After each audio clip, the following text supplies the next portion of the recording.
Live from the 607, it's the Ocho Duro Parlay Hour, where we're talking everything movies, TV, comics, and entertainment.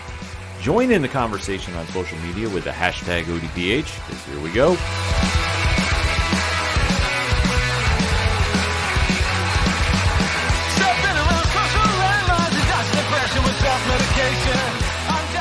Welcome to an all-new edition of the ODPH podcast, better known as the Ocho Duro Parlay Hour. What is happening, everybody? Thank you so much for joining us this week. My name is Ken M. Joining me in studio, as always, you know him. He's the co-host. His name is Padawan J. Folks, I just want to let you all know, I went and saw Return of the King Extended Edition in theaters last week. Couldn't pass up the opportunity when I saw it. Also want to point out, no bathroom breaks for me in the middle of that. Good Lord. 4.5 hours. Dedication. Yes. That is what you get from the one and only Padawan J, a.k.a. The Plug, each and every time you tune into the ODPH, and even outside the show, because you can hit him up on Twitter. Pat, if somebody wants to hit you up on Twitter, where do they go? ODPHpodcast.com. Right on. The link is right there on the front page, so you go right there, follow the ODPH. Pad's link is right there, so you can go talk to him. Talk to him about Lord of the Rings. Talk to him about Star Wars. Talk to him about pro wrestling. Talk to him about sports. He's there for you, as I am too, but I always do the main account. If you try to bring up anything good about the Houston Astros, you're getting blocked. Yes, that is a fair warning. But while you're on the website, too, you can check out the TeePublic store, where you never know when a sale is going to pop up. I'm just saying, that's why you should go every day and just see what kind of swag is available to you to purchase, represent the brand, and just enjoy something from the ODPH. That's the easiest way to put it. Also, check out the Patreon link, where some big news is going to be breaking on there. So for one tier, $2 a month, you'll get that exclusive information coming right to you before anybody else does. So definitely got to save that as a little tease for all our amazing patrons, where you can find out their links or who they are, because they're right there on the front page as well. They have a link to their own section, along with the Parlay Points Block section, which a lot of reviews are out this week. Let me tell you, is a great day to be talking comics, as we will do later in the show. And you can also check out the directory, which has how many providers, Pat? 419,000. Sounds about right to me. So if we're not on your favorite podcast player, I don't know what to do for you, because that is the easiest way to follow, rate, review, and share the show to anybody. It does help the algorithm. We do appreciate it a lot. Also, the classified section, which has friends of the show, such as 3FN Podcast, Dragon Master Games, and so many more. The music section, where you can find out about the bands that you hear each and every time on the ODPH. Basically, if there's anything that is the ODPH, you can find it at odphpodcast.com. And remember, on social media, use the hashtag ODPHpod. You have tuned into the entertainment edition of the show, where we talk movies, TV, and comics. And one episode series has been dominating our attention span for quite some time now. And we have to kick off the show recapping the season finale. It's so weird to say that, Pat, but here we are, of Disney Plus's Star Wars The Mandalorian. The global phenomenon, starring Pedro Pascal as Din Djarin, the quote-unquote last Mandalorian, or so we all thought when the show started, and his... How do you describe it, Pat? Colorful cast of friends. Yes. That has really expanded the Star Wars mythos and introduced us to such great characters as the one and only Grogu, who has now been endeared by all of pop culture. Yeah. It has really been a journey to see where this show has just exploded onto the scene and where it's gone over the past 3 years, as we've seen the series take off, have some spin-off shows and more coming on the way. Going into the season, we weren't really sure what to expect with this show. And now that we are at the season finale, there's a lot going on with that. So what we like to do, if you're new to the ODPH, first and foremost, thank you for checking us out. We like to give a spoiler-free statement about the show. So if you haven't seen it yet, we're not going to ruin anything for you. We just give you our general thoughts. So if you want to go check it out, great. If you don't, then that's your discretion. But we like to give you fair warning, though. We give a countdown. After that countdown is done, and we do this for each and every segment, too, we go deep diving into spoilers. So if you need to duck out for whatever reason, it's fine with us. We just like to give you that fair warning so we don't ruin anything for you. That said, Pat, give me your spoiler-free statement on Chapter 24, The Return. Episode was good. You know, I wouldn't say it was the greatest episode of all time. I wouldn't say it's the worst of all time. It's kind of in the middle, but skewing more towards the better side of the scale, you know, for me. You know, to me, it felt like the end of an arc in an anime. Mm-hmm. You know, where you have an overarching story and there's a whole bunch of stuff going on. Once we reached the end of this the episode and the end of this season, you know, it felt like things got tied up in such a neat bow that it's like, okay, everything that happened before this over and done with. If they come back for season 4, because we don't know. The only thing we know of is that Dave Filoni is going to be directing the upcoming movie that's going to be the bookend of the Mandoverse, as it's been dubbed. Right. So whether they come back for a season 4 or not, feels like it's going to be a sort of fresh start, new story, new enemies, new this, new that. So where we go from after this, we'll see. But for the episode, I thought it was good. I thought it was solid for what it was. I didn't think it was bad by any means, but I felt that everything just tied up too nicely with this series. Mm-hmm. Like, it just didn't have that big cliffhanger moment. It didn't have me feeling like they're coming back anytime soon. Right. It felt like this is a bookend in its own right. Right, and I definitely got this, and this is not a spoiler by any means because there's nothing there. It definitely, I got that bookend feel once we went into the credits, but yes. then once I went through the credits and there was nothing there, I'm like, okay, yeah, we're officially done with this story.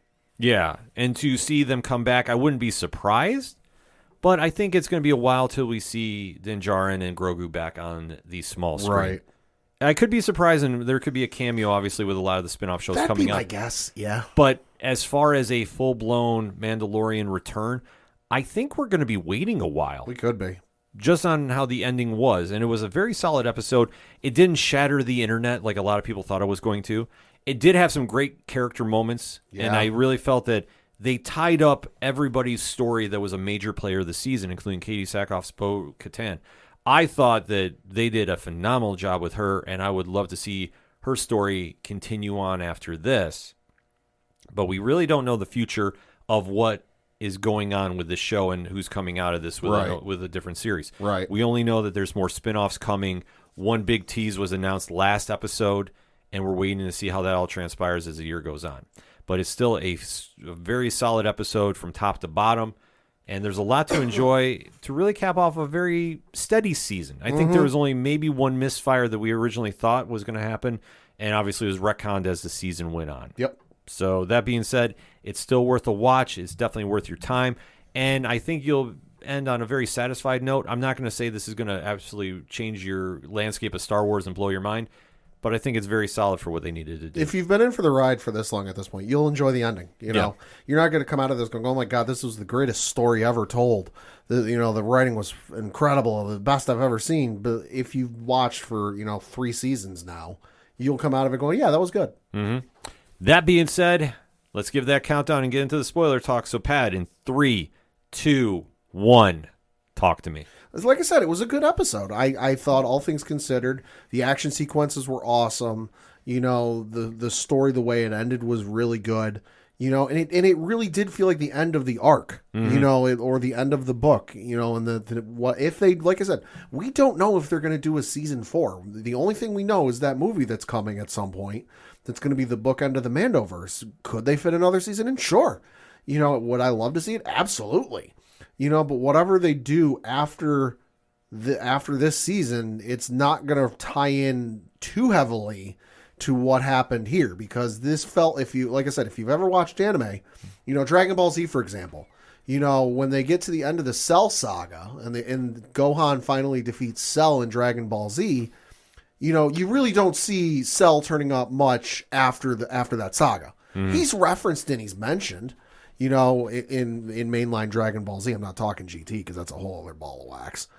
But it's mentioned and it's brought up a couple of times, but like he's not showing up and you're not going back and like revisiting plot lines and storylines from that. Like, hey, that was the end of that story arc. We're moving on. That's what this felt like to me.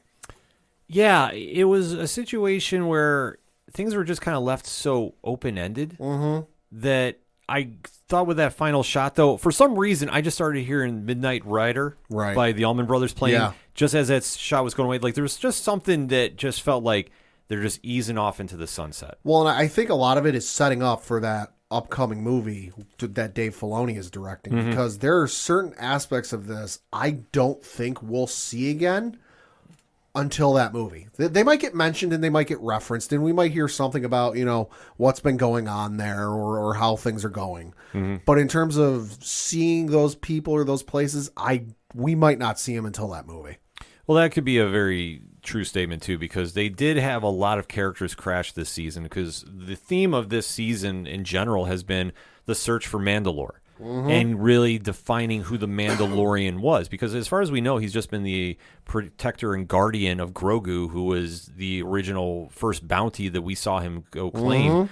And he decided to flip on his benefactors, shall we say, at the time. Sure. And decided to go his own route, and that definitely crossed paths with the Empire and great characters in the Star Wars mythos, especially Moff Gideon, who's played by the one and only Giancarlo Esposito. Fantastic actor. Yes. I mean, obviously, he crushes every role he's in. So seeing how they went back to him this season, even though it was late and brief. Yeah, it was. It still made an impact, but how they wrapped up his story, I think that's the only thing I didn't like, per se. Okay. But we'll get into it as we go, because the whole thing was Moff Gideon had taken over Mandalore and has made that his home base. He's been using Beskar armor to empower his soldiers and really make a play to be a force against the New Republic.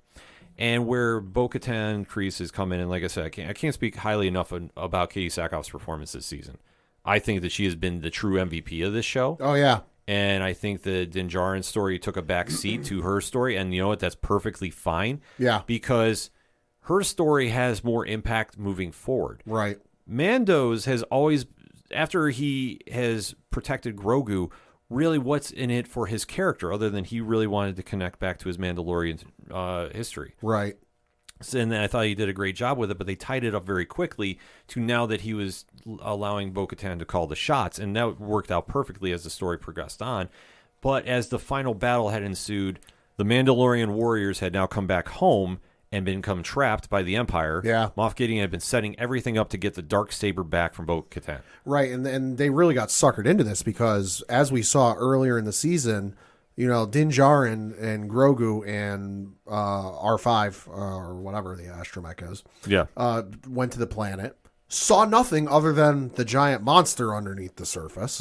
Bo-Katan showed up, again, saw nothing other than the monster under the planet, and then they had the space battle, but they weren't there before. They showed up, saw literally nothing, you know, nothing in orbit. They must have been on the wrong side of the planet, otherwise they might have seen something on the ground, whatever. But like, they got suckered into thinking, hey, we can go here. It's not inhospitable like everyone has claimed. We actually can reclaim this place and make a living out of this place. Yeah, about that. Yeah, no, Gideon had set up everything the entire time. He lured everybody back because he wanted to wipe every single Mandalorian off the face of the galaxy. That was his whole plan, because he wanted to take the Beskar armor and just go places with it and just really make himself into a major player. Yeah.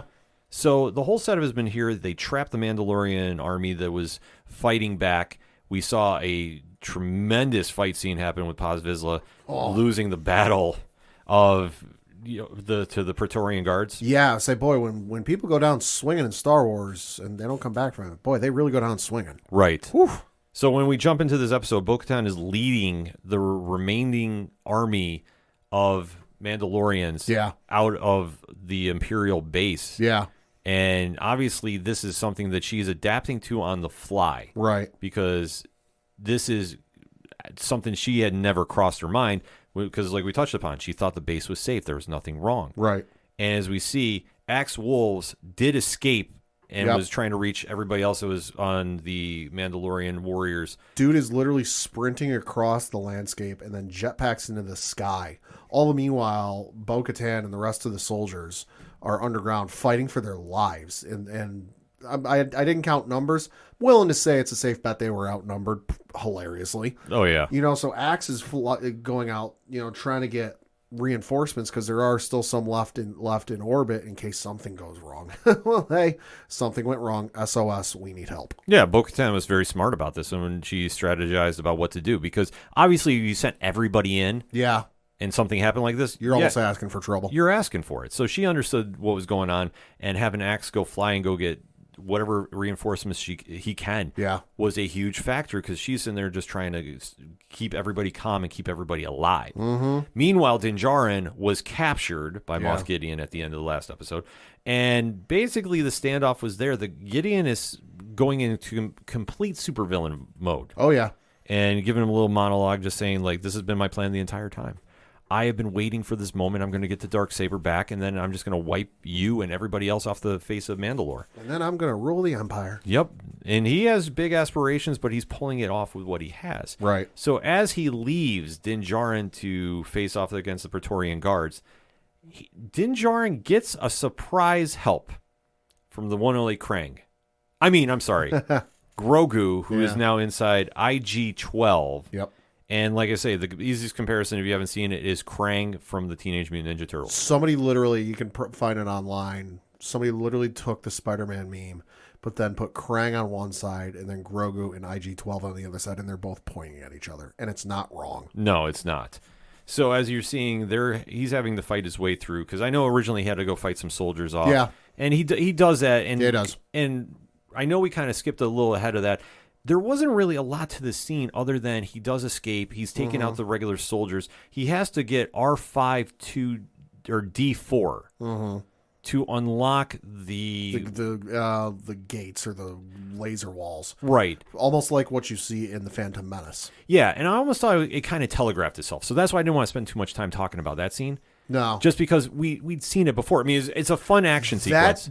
I think that sequence, all it was meant to do was just kind of build the tension. Yeah. Because it would have been one thing if all the doors opened and they all just rushed him and it was just him going super soldier, Captain America, and just fighting them all off simultaneously. But it built the tension of no, he's got to Rocky this thing and fight them one by one, round by round, and get to the end. Yeah. So, I mean, it's a great fight sequence. Don't get me wrong.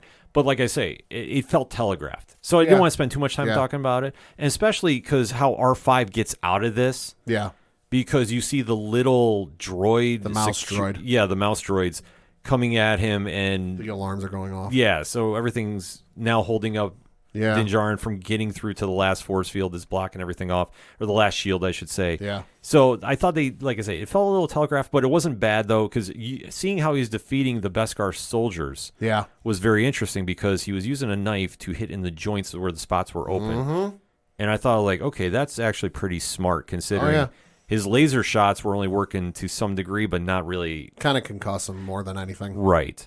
So that's why I say the bigger fight was against the Praetorian Guards and seeing how Grogu had to come in and save him. Unarmed, mind you. Yeah.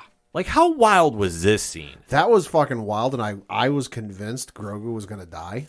Yeah, me too. Because the sound kind of went down, some somber music kicked up, and he ran in there hitting the no button. Mm-hmm. No, no, no, no, no. And I'm and he's running in there with no weapons. Yeah. Other than the arms on the droid. I'm there's no lightsaber. There's no electro staff. There's no, anything. Mm-hmm.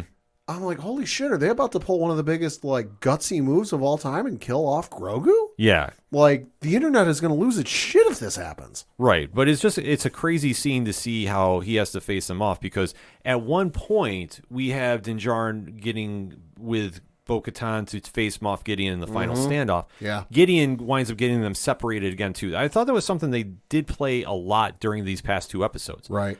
Gideon was being very tactful about this. Well, and I think that's him learning from last season. Yes. On season 2, where he basically, with the Death Troopers, tried to take on, all of their forces, and their forces, I mean the Mandalorian and Bo-Katan and everybody else. Mm-hmm. And he saw what happened when he tried to take them on one by one. By himself, he got his ass kicked. Yeah. So he realizes, hey, okay, I can't take them on by myself. I got to get them separated. Yeah, which was smart, too, because now you had Grogu facing off against the Praetorian Guards. Yep. That was a wild sequence. Din Djarin comes in and makes the save, and then Grogu has to use the Force on them. Yeah. To stop the guards. How crazy was this? Again, thought he was going to die because he's still in danger. IG-12 gets destroyed. Yeah. Cut in half or something. And so Grogu leaps out of the cockpit of this thing, leaps onto some scaffolding above, and he's running across for his little life. Yeah. And at the moment I knew he'd be fine is I had the subtitles turned on because I couldn't tell who was talking at the start of the episode, and I turned them on. Is when the subtitle came up and it said giggling in the little parentheses. And I'm oh, okay. He's playing with them. He'll be fine. Well, the one thing that we have to realize, and I think we forget this as fans a lot, is how much he's learned Yeah. since Yeah. the start of the show. Yeah. He did have training with Luke Skywalker of all. For like 2 years. Yeah. So of all people to learn from, I think he had a good trainer there, along with Din Djarin showing him something in the Mandalorian ways. Right. So Grogu can handle himself. Like we also got to remember he did have probably a little bit of teaching at the Jedi Temple. Mm-hmm, yeah. So Grogu can do decent fighting. Yeah. Like he's not on that elite level by any stretch of the imagination. Not yet. But to see him face against off the Praetorian Guards, like that was a big deal. Yeah. And obviously when Din Djarin has to come in and save him, that's a huge one too. Mm-hmm. And then you also have the fight going on between Gideon's forces and the army that Axe Wolves brings back. Oh my God, this was awesome. Yeah. Do you want to break this scene down? So Axe shows up to the spaceship, like we mentioned, goes, SOS, we need help, and sends down everybody that's on the remaining ships, or the remaining ship. And so Axe stays on the bridge of the ship to pilot the whole thing. He goes, no, listen, I got this. One person can run this. Y'all need to go down there and save them. Yeah. So it's literally the rest of their forces, which there had to be north of 100 guys. Oh, easily. Soldiers fighting this. Easily. And then you have just as many Imperial soldiers flying at them. Everybody's got jetpacks. And all of a sudden, instead of being a space battle with X-Wings and TIE fighters, it's a space battle with jetpacks. And the only thing missing was Highway to the Danger Zone. Oh, my God, yeah. Somebody's got to put that out on the internet. Like, we need that scene. The armor showed up with the jetpack, was flying through the air and smacking people with her hammer. Yeah. In midair. Oh, my God. Emily Swallow, who plays the armor, really had a breakout scene here because we'd always know the armor was not to be messed with. No. And now we see why, because she's just literally flying around and impaling people with that hammer. Because, like, you see the Imperial soldiers and the Mandalorians using blasters, and the Mandalorians use if they got them, their rockets, or whatever other armaments they have. And here comes the armor, just, I don't got any guns, I don't got any missiles, I don't got a flamethrower, I have a hammer. Yeah, no, it was a completely crazy scene, and we also see how the rest of the Mandalorians are fighting back. Like I say, the action here is really fast, and it's a lot to intake at once, too. But I thought they did a real nice job with that. And then with Axe Wolves, and we have to say, Simon Cassian-Dees, real good in this performance, because I honestly thought he was flipping. I thought he was going to the Empire at one point. Well, so that was the whole speculation that I didn't realize or had come about until yesterday, was how people thought that there was some sort of turncoat in the Mandalorian camp, because how did Giancarlo Esposito's Moff Gideon figure out how to make Beskar armor? So there was some, and I even saw somebody do a joke video on an Instagram reel where it was somebody in a Din Djarin cosplay costume in front of like a bunch of other people cosplayed as other characters from the show, and it was this whole like suspect board you'd see on like Law and Order or something like that. It's like, and he's like, all right, somebody's clearly helping Moff Gideon because he's got Beskar armor, and here's my list of people who I think it is. And I was like, I didn't realize this was a whole thing, but no, you're right. It did seem like he might have been flipping for a minute. Yeah, when he flew in there and kicked everybody off the ship, I'm like, oh, he's gonna turn. Yeah, that ship's gonna do a 180, come down and start firing on him. Yeah, but he winds up steering the ship and battling every single Empire ship that is attacking him. I think it was the bunch of TIE fighters and stuff, yeah. This scene was absolutely wild in its own right, too, because he's sitting there trying to fight everybody. By himself. Which, unlike a car or an airplane, you can't exactly pilot with just one person. Right. Which, I mean, this was just a crazy idea to do, but he is this desperate to try helping Bo-Katan's army win, so he's willing to take this risk, and he's taking immense damage. Like, there's no chance. Like, I thought he was going to get killed in this because of how much damage the ship was taking, and especially we see it now falling into Mandalore. Yeah, on fire, mind you. On fire, yeah. So it's like literally a burning comet, just a really big one, because obviously this is a battleship. Yep. Not the first time we've seen that this season, too. No. Also not the first time we've seen that in Star Wars. Happened in Revenge of the Sith. Right. So they did go back to the playbook about this. Not mad about it, though. I want to stress this. Makes sense when you think about it. Yeah. The only thing that I noticed they did a lot this season, and we saw it again, too, was the one camera angle when they're flying. When they like something, they like something. Yeah, it's almost like the fish lens, so to speak. So they definitely kind of tied it in with this, with the fighting going on. So right now we have 3 big battles happening. Yeah. And then it all really centers around Bo-Katan and Moff Gideon. Mm-hmm. And Moff, who is now in his Beskar armor too, with the helmet. with a helmet too. How badass did that look? That's going to be a figure from Hasbro. I hope it's a Funko Pop because that figure, that looks awesome. Yeah, that looks absolutely incredible. You see him get the upper hand on Bo-Katan. Yeah. And to the point where he is so strong in his armor now, Right. he crushes her hand and the Darksaber in general. Mm-hmm. So that was a very shocking move for me because the center of his, focus Right.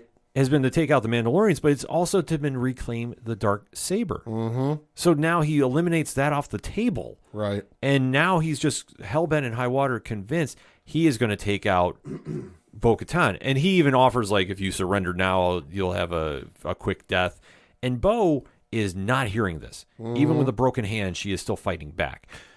Awesome action sequence. Oh, it is. And all the meanwhile, Moff Gideon is monologuing again because as we saw, we forgot to mention it, as we saw earlier in the episode, while Din Djarin and Grogu are chasing after Moff Gideon, they come upon a bunch of tanks filled with some figures in it. And we learn what the plan has been between the cloning and Dr. Pershing and what all else it is. He hasn't been trying to clone Palpatine. He's been trying to clone Moff Gideon. Yeah. And Moff Gideon has been trying, and in his words, he claims, take it for what it's worth, he was real close to cloning himself and giving himself the one thing he's never had, the Force. And he was going to unleash an army of himself on the galaxy, and they were all going to be Force users. Slight flaw in the plan. Hi, I'm going to flex my Star Wars muscles. It's great and all, you got the Force. You ain't going to fucking know how to use it. Yeah, it's one thing if Palpatine clones himself because he's got the knowledge and mind transfer and all that other nonsense, but like Gideon's going to be a child when it comes to the Force. He ain't going to know how to fucking use it. Well, that's one thing I kind of brushed off. So, I mean, I didn't really pay that much attention to it. I just noticed it because I'm like, oh, we're figuring out what the whole plan with cloning has been this entire time. Yeah, because I think it ultimately revolved back to Palpatine. So did I, but turns out it wasn't. It was Gideon trying to clone himself. Yeah, which it's going to end up being used for Palpatine. Oh, yeah. Well, it will be, but I don't doubt that Gideon has a clone out there somewhere now. There it could be. Because I think with obviously how the ending of this goes. Could be. I think it ended too abruptly, even though it was a definitive exclamation point that he's gone. And it certainly looked like once Grogu and Din Djarin figured out what was going on with the cloning tanks, it looked like they destroyed them all. Now, if we know anything about the Empire and Moffs, they like to have plans on top of plans unless you don't escape the Death Star when you should have.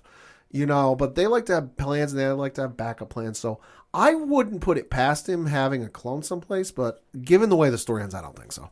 Yeah, it could go either way, but how the story ends, too, is Bo-Katan and Din Djarin wind up taking the fight right to Gideon. Yeah. And Gideon is getting the upper hand. Yeah. But that starship that Axe-Wolves has been piloting... Which he ejects himself from. Yes, he does. He ejects himself. Is now crashing through to the Imperial base. And it is burning everybody in sight. And it is literally exploding the base. And you see Gideon, who's in his monologue because he thinks he's going to win, basically claiming victory. And then he doesn't realize what's coming down around him until it's too late. He gets engulfed in the flames and incinerated. So that version of Gideon, that's for sure dead. Yeah, that one. Based off that explosion, there ain't no surviving that one. No chance. Not at all. No. And Bo-Katan and Din Djarin should be dead. Yeah. But lo and behold. Oh my God. Break it down. So in the midst of the explosion, and it looks like they're about to die, you then see the flames peel back a little because the screen's covered in flames. But then the flames start to peel back a little bit. And you realize that Grogu is in front of them, holding back the explosion with the Force. Yeah. And I got to give credit to the composer. The music for this sequence was fucking incredible. And I legit got goosebumps on both of my arms, up and down, hair standing up on end, watching this scene. It was incredible. It's a fan moment for sure. Oh my God, like top 10 moments I've seen recently. Yeah, no, it really establishes Grogu being the one that has all the hype around him for a reason. Mm-hmm. He's somebody that came in there and literally saved them. You could see on Katie Sackhoff's acting too. Yeah, she's like, what the fuck? She doesn't know what to do. She's like, No. what the heck is like? She knows they should be dead. Yeah, I love her reaction to all this going on because it's just this wonderment. Yeah. And just like unable to comprehend what she is seeing because you're just seeing Grogu just throw his hand up. Yeah. And note, she doesn't have her helmet on, so that's how we can see her reaction. And it is just a wild scene. So they wind up withstanding the blast because Grogu creates a force field? Force shield, force bubble, force something. However you want to describe it, winds up saving everybody. There, as in those two, because if you didn't make it out, unfortunately, you did not survive this. Probably not. So the Empire army on Mandalore is gone. It looked like the majority of Mandalorians survived. There's a couple deaths, but it didn't seem like they lost a whole ton. Right. It didn't seem, super crazy like, Yeah. a Game of Thrones scene. We'll just put it out there mildly. No. So now you have what I call like the Return of the Jedi ending. Kind of. You have everybody at the Living Waters again. And the idea is brought up and approved by the Armorer that Din Djarin is now going to officially adopt Grogu. And the new name is? Din Grogu. Yes. So Din Grogu is now officially a Mandalorian and goes through reciting the Mandalorian Creed as much as he can. Well, and kudos to Jon Favreau for suckering the shit out of me with this scene, because when Din Djarin goes up to the Armorer and brings up the prospect of bringing him on as his apprentice, and the Armorer says, well, you can't do that. He's too young. He can't answer for himself. And I can't remember if it was the Armorer or Din Djarin who brought this up. But I think it was Din Djarin who brought up, well, the parents could answer for him. And there was a pause. And I sat up and I went, oh, shit, is he about to say, well, I'll go find his parents? Yeah. So I'll go find Yoda's race, because legitimately we're however many years removed since Empire Strikes Back came out. We still don't know what Yoda's race is called. Yeah. Jar Jar Binks' people are called Gunkins. Ewoks are, Ewoks. Wookiees are Wookiees. Hutts are Hutts. Yoda's race Yoda is literally called Yoda's race, because we don't know. Yeah. And I'm like, are they about to pull back one of the biggest curtains in Star Wars history? And that's what season 4 is going to be. We're going to go find his parents. And I'm like, whoa, shit, I'm here for this. And then he adopts it. I'm like, okay, no, you know what? I'm all right with this. Yeah, that's an easier way out. And I wasn't mad about this either. I was like, okay, this is the only thing that makes sense, because obviously what they've gone through, and you've seen how Din Djarin has taken a parental love to him. Yeah. So you understand that he's more than willing to do this. And especially with Grogu reciprocating that and treating Din Djarin as a parent, because he walks away from Luke Skywalker. Let's not forget about that. Yeah. Luke gave him a choice, and he picked Din Djarin. Yeah. So Din Grogu is now officially certified as a Mandalorian. Albeit, though, there is a very interesting scene that happens. And Din Grogu is now staring into the living waters. And a certain pair of eyes stares back at him. Pat, who is that? That would be the Mythosaur. Yes, the legendary Mandalorian creature. Seems like a sign of approval if I've ever seen one. Yeah, I was going to say, if you needed a cosign, you can't get a better one than that from the Mandalorians. Nope. So that ties up that story for the most part. Bo-Katan and the Armorer now established camp at Mandalore. They reignite the Great Forge. Yes. So that's how that story ends. Right. It's very open-ended, so I don't doubt we hear about something involving Bo-Katan sooner than later. We could. I also think this is one of the aspects I was kind of alluding to. I wouldn't be surprised if we don't hear from them again until it comes time for that Dave Filoni movie, which signs are pointing to it's going to be Heir to the Empire, which you're going to take on Thrawn and his army. You're going to need a lot of help. Yeah. Mandalorians are a pretty goddamn good start. Oh, yeah. Well, so am I saying I don't want to see a Bo-Katan or a spinoff for the folks on Mandalore? No, I would love to see that. Give me more fucking Katie Sackhoff. Absolutely. But at the same time, I'm leaning more towards they're setting up the chess pieces that are required for this quote unquote game that is going to be this. I'll call it this until we find out its actual title. This Heir to the Empire movie. They're just setting up the pieces, and I would not be surprised if we don't see them again. I'm not saying we won't see maybe a cameo, but for an extended storyline, throughout the season 4, if they do one, I don't think so. It's really up in the air, but at least this chapter has ended. We got full closure. Yep. So the story of Din Djarin, though, is not over yet. No. Because as he's flying back to Navarro, he runs into, I guess we can say... Takes a pit stop. Yeah, and he runs into, dare we say, a new best friend? Or at least an acquaintance he gets along with. And that would be Carson Teva. He goes to a planet. Don't know which one it is. Didn't look familiar to me. They didn't put a name up, so it must not be that important. But it's a cantina of sorts with a lot of New Republic soldiers in it because they're all wearing the orange flight suits you see from the original trilogy. Yeah. And he goes up and Carson Teva, he hits up Carson Teva. All the while Grogu is going there with him, and he sees the trophies up in the roof or the ceiling of the cantina. Gets real excited when he sees the IG head, and that'll come back into play later. But they start talking, and Carson Teva thanks him for the help he gave with Moff Gideon. Right. And Din Djarin goes, hey, listen, it's no big deal. You guys would have gotten there eventually. Just we got there before you did. And he brings up, well, hey, this is my apprentice. I'm back on the market doing for some work. But since he's with me, I want to be a little more selective with my work. Yeah. And he goes, oh, well, what did you have in mind? He goes, well, you guys don't have enough forces to patrol the outer rim and keep everything safe. I want to take some, and I'm paraphrasing, I want to take some of that burden off your back, and you can slide some jobs my way. I'll take care of them where you guys can't or where you guys need some help. And Carson Teva goes, listen, I could run this up, and again, I'm paraphrasing. He goes, listen, I could run this up the line, but it'll never get approved. And that's when Din Djarin goes, well, that you don't have to. And at that point, he goes, okay, I think I might be able to do that.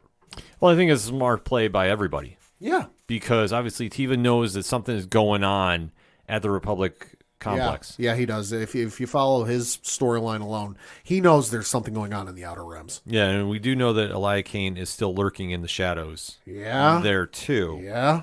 So he understands, obviously, with what happened with Navarro in the first place, the Republic right now can't be fully trusted. Nope. But he has to do his due diligence.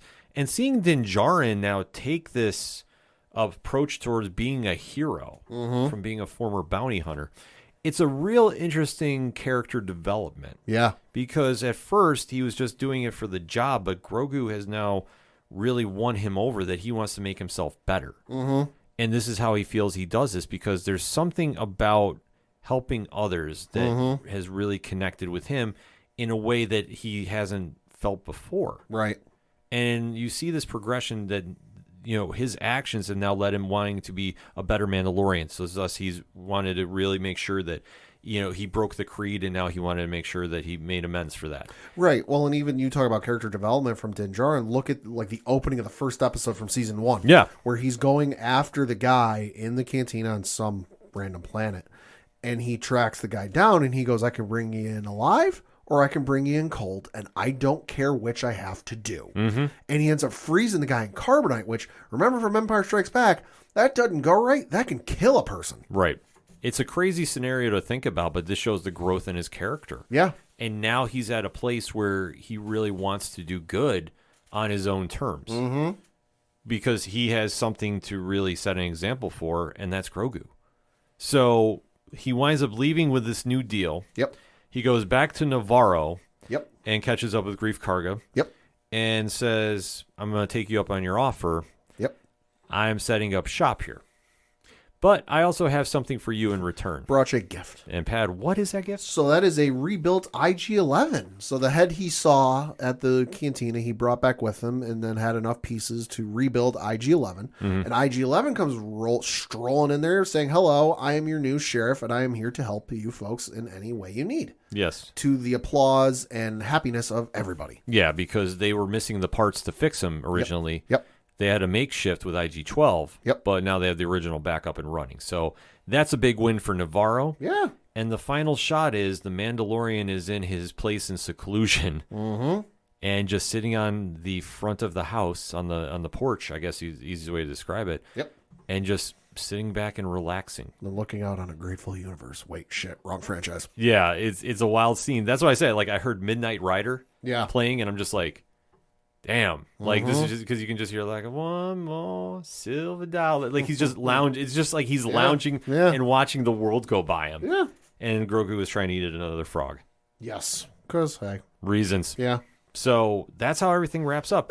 So I guess, Pad, final thoughts on the season and episode. Fantastic season. Loved it from start to finish. Even the kind of dull parts. Like I said, ended up playing a factor in the end. I think the MVP of the season, if I have to give out MVP, is Katie Sackhoff. Hands down. Which I think part of that goes back to how good an actress she is, but also the fact she has been playing this character since January. I had to look it up. Since January 13th of 2012.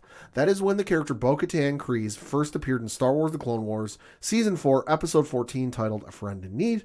So she's literally been playing this character off and on for 11 years. Yeah. And I think that the benefit of goes back to, how good how good an actress she is, but then also that episode was directed by Dave Filoni. Mm-hmm. She's been working with Filoni and this character off and on for 10 years. Also heavily involved with the Clone Wars for the first 6 seasons was George Lucas. Yeah. So George Lucas heavily involved, worked with Dave Filoni. So I think that just speaks back to how good an actress she is and some of the folks that were involved with this and just how great it played. But overall, the season was phenomenal. The episode, good ending. Like I said, it felt like the end of the arc. We wrapped up the storylines. It really didn't feel like there's anything lingering. And the fact that there wasn't a bonus scene or bonus scenes in the credits kind of confirms to me this is the end of this storyline. Yeah, I have to agree with it. I think overall the season, we don't do grades here, but I guess if we have to give it like out of stars. Sure. I would say this season was a 4-4. I agree with you. 4.5, yeah. Yeah, like it's in that range. It's not perfect. Few things are like because I always get hit up about like you guys never grade. I'm like, well, listen, nothing is ever perfect. No. So it's hard to really say something is a 5-star for the most part. Right. But I thought for what they did with this season, they really showed a different side of the Mandalorian, and really it came full circle, so to speak, because as we saw him in the first episode of season 1, he wasn't exactly a reputable person. They could have easily, with this show, done like the greatest hits and visited Tatooine and visited Coruscant and visited all these other planets we know from the movies and just and just done a nostalgia trip, like Bespin, Hoth, and gone to all the familiar sets we know of, interacted with all the characters we know from the movies, and then loosely tied it in with some stuff that might have come from the original trilogy or led into the sequel trilogy, which they kind of did, but I'm just saying less so than they did, but they didn't do that. Sure, we saw Coruscant, but that was really, from what I can remember, the only legacy planet, I guess we can call it, from Star Wars mythos. It's all been new stuff. It's all been new characters. So yeah, some bleed over with Boba Fett and Bo-Katan and Ahsoka and Luke. But it wasn't so heavy up until this season, I would say, on those characters. Yeah. So they've done an original story, which, like I said, they could have leaned on some older stuff and just gone for that full-blown nostalgia, but they didn't. No, I'm glad they didn't, especially with the hype going around this show. And let's face it, this is what put Disney Plus on the map. This gave new life to a Star Wars universe that at the time was floundering. Yeah. Like I say, it had a couple of hits, but not to the level it is now. Right. But this gave new life, and especially going back to the formula of the universe that everybody loves, which is, Luke, Han, and Leia is Star Wars. Yeah. And anything that you can do to connect with that time period is always going to be a smash if it's done right. I think the job Dave Filoni and Jon Favreau have done with the show has been very solid, and especially you have an open playbook, but you also have to deal with a fan base that is now bigger because you've crossed over into pop culture. And it stretches multiple generations. Exactly. So you can't have a misfire. So even when they do a solid season, which this was, that's still a big win. Yeah. Because not everything is going to be 100%. As a Star Wars fan since 1997, when I saw A New Hope, when it was re-released in theaters, this has been the best period for Star Wars I've ever seen. Because that's a fair statement. Don't get me wrong. It was fun to see the prequels, but it was pretty much the prequel movies, and that was it. There were some books, but like they weren't heavily tied in with anything. They were just kind of like off on their own thing. If you want to read them, you can, but it's not required reading. Yeah. The comics were there, but again, it was off on its own thing. Take it or leave it. And then you had the Clone Wars, and you had Rebels and whatnot. And sure, some of the video games were good over this, but again, none of it really tied into anything. It was all kind of its own spin-off stuff. But with the Bad Batch and Clone Wars that's happened, and basically everything that's happened since, Mandalorian season 1 dropped, which don't get me wrong, the sequel trilogy, that the build up to that with Force Awakens was some of the most fun I've ever had online with social media. But once you had that drop, things kind of took like a downward spin with like, oh, I love it, I don't love it. But once season 1 of The Mandalorian dropped, it's been an upward swing. And it's just been real good to be a Star Wars fan. Oh, absolutely. And I think this season really reflects that because you're allowed to take a deep dive into a certain history of the Star Wars universe that we really don't know a lot about, and that's the Mandalorians. And to see how Din Djarin's character took a side role this season. Right. I thought was very brave on the writing part because that could have gone very south. Like it really, because fans are used to, it's Grogu, it's Din Djarin. All the marketing is focused on them. Right. So if you don't have strong writing to build up Bo-Katan, right, the season could be considered a failure, even though it's far from that. Katie Sackhoff really got a chance to shine in this role, and I really loved the time they spent giving her basically the show and letting her run with it because her character had a very compelling story, more so than Din Djarin's. Because Din Djarin is in this weird state where you've already accomplished your main goal. Mm-hmm. Now you're transitioning into another one, which is going to open up a whole lot more doors. But at the time, right, we're still keeping Grogu safe. Yep. We're running from the Empire. That's it. Mm-hmm. But now he had a new role about learning about the Mandalorians and reclaiming Mandalore, which has always been something in the back of his head. You did 3 years of a Star Wars property where Jedi and Sith weren't the focus. Yeah. Sure, Luke was there, but let's be honest. It's a cup of tea. Yeah. And okay, Grogu, if you want to get real technical, is a Force user, but he's not a Jedi or a Force user in the sense you think of when, like, you say, oh, what do you picture a Jedi to be? And somebody might say, oh, like Luke Skywalker. Yeah. So he's not a Jedi, he's not a Force user in that sense. But you did 24 episodes of a show where Jedi weren't the focus. The Emperor or Sith of some sort, or like some sort of remnant Sith weren't the focus, and you didn't have a Skywalker involved. Like I said, other than for the cup of tea, a couple of episodes. Yeah. It's astounding to say. It's astounding, but it shows about what this universe can do if they really open the playbook. And that's what we got this season. So was every episode a hit? No. I mean, like we say, we were very critical about the one that felt like filler because the Mandalorian part in that really was short, yeah. So you have to really take some points off there. But overall, it proves why this show is still a big hit. It proves why it is one of the most watched programs on all of streaming/television. Mm-hmm. And it proves that the fan base will always tune in rather than tune out if the writing is good and the acting is good. And that's what you get with this show. I thought the ending was a little fast, but sure. I'm not mad about it because they really tried cramming in a lot. Had they split the final episode into 2 parts, I think it would have been a little better because you could have extended that fight between the Mandalorian army and the Empire a little better, I thought. I thought it was just really sped through, but I don't think it took anything away overall. It's just to my liking, but I think for where it ended, it really bookends everything. And if we don't see the Mandalorian for a while, I will not be super surprised right as far as a story fan, but I will be surprised as a business decision. Right. So we'll have to wait to see how this all plays out. But Pedro Pascal and company did another fantastic job, and I'm sure the fans are going to be talking about it all over the place this week and in the upcoming months. Well, why don't we start the conversation now, shall we? Hit us up on that hashtag ODPH pod. What is your thoughts about the season finale of The Mandalorian? And what about the series in general? Let's talk about that, shall we? We're going to take a quick break. We'll be right back. Together, we can make a difference. That's been the sign-off for everything Livestream for the Cure related ever since the event began back in 2017. Hello everyone, my name is Nick and I am the host of the Livestream for the Cure.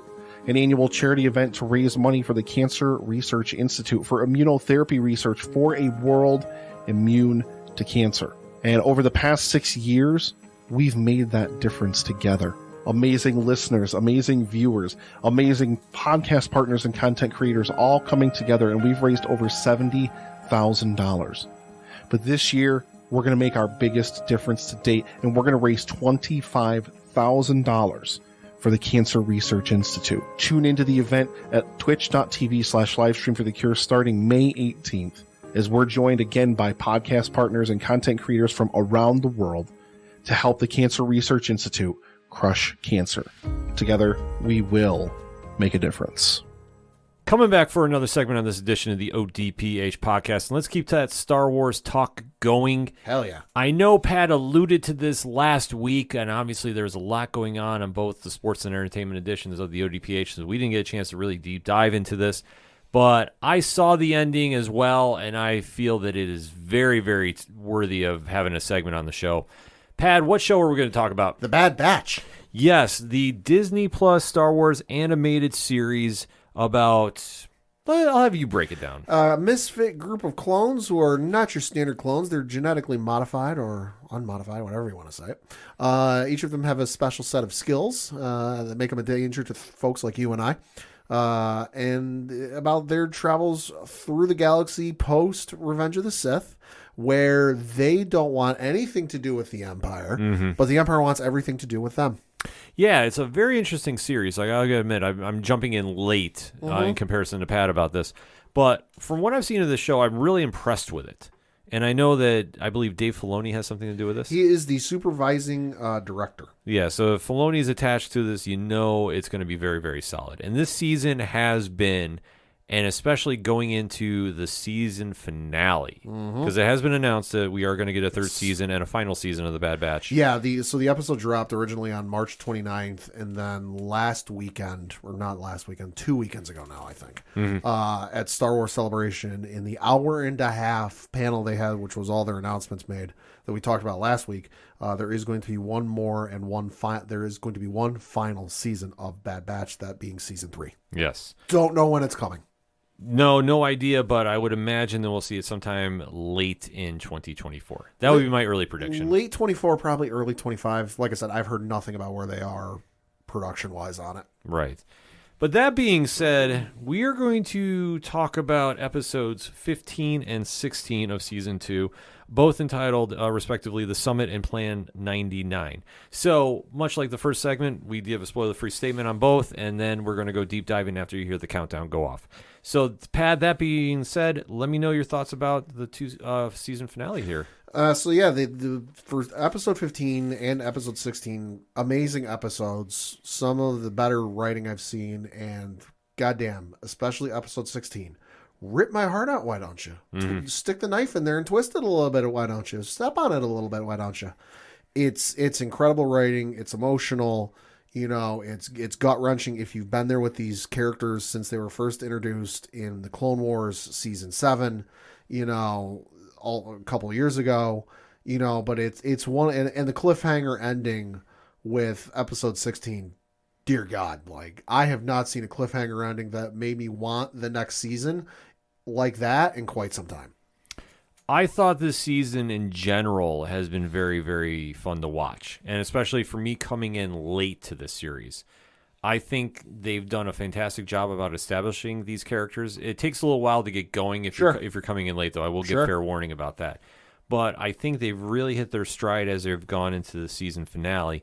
And obviously, releasing 2 episodes on the same day, you know they wanted to make a big exclamation point with a season finale. They absolutely did that. And especially if you get invested into these characters, there is one moment that is going to really make you jump out of your seat a little bit and really have that kind of connection where, you know, if the writing of a story is good, you get a reaction out. Like, you don't just sit there and give a passing glance to it. And much can be said about an animated show or an actual TV show, too. When you can connect with characters like this and you're really invested in what they're doing, and then something happens to really set things off, you're going to react in one way or another. Like, you have something that kicks in and you're like, or what, just a reaction comes out, and that's how you know they got you. Yeah. For just want to bring one thing up. For anybody looking to get into the show, you might be going, I don't know anything about the characters. I like Star Wars, but I don't know. If you want a good introduction for these characters, because the first episode of season 1 isn't a traditional pilot in that they introduce all the characters and they go through kind of the motions you would expect with a pilot, because they did a soft pilot of sorts back in season 7 of the Clone Wars. Watch the first 4 episodes of season 7 of the Clone Wars. So that the first episode's titled The Bad Batch. Second episode is titled A Distant Echo. Third episode is titled On the Wings of Caridex. And then the fourth episode is titled Unfinished Business. Those 4 episodes are your pilot for this show. Mm-hmm. Because, yes, some of the characters from Clone Wars do factor into the story a little bit, but the main focus of those 4 episodes is The Bad Batch. Yeah. So watch those 4 episodes because, like I said, don't know when season 3 is coming. It's going to be a little while, so you'll have time to watch it. This is animated, so this won't be 45-minute to an hour show episodes. These are going to be short, so you can get through these quick. But like I said, if you want to jump into the show in between seasons, watch the first 4 episodes of season 7 of the Clone Wars, and then you can jump into the Bad Batch. Yes. So it is definitely worth the time to do, especially with now The Mandalorian being done. Yep. You're going to need something to watch on Wednesdays. I would say, especially for Star Wars, there's not really nothing until Ahsoka comes out in August. Right.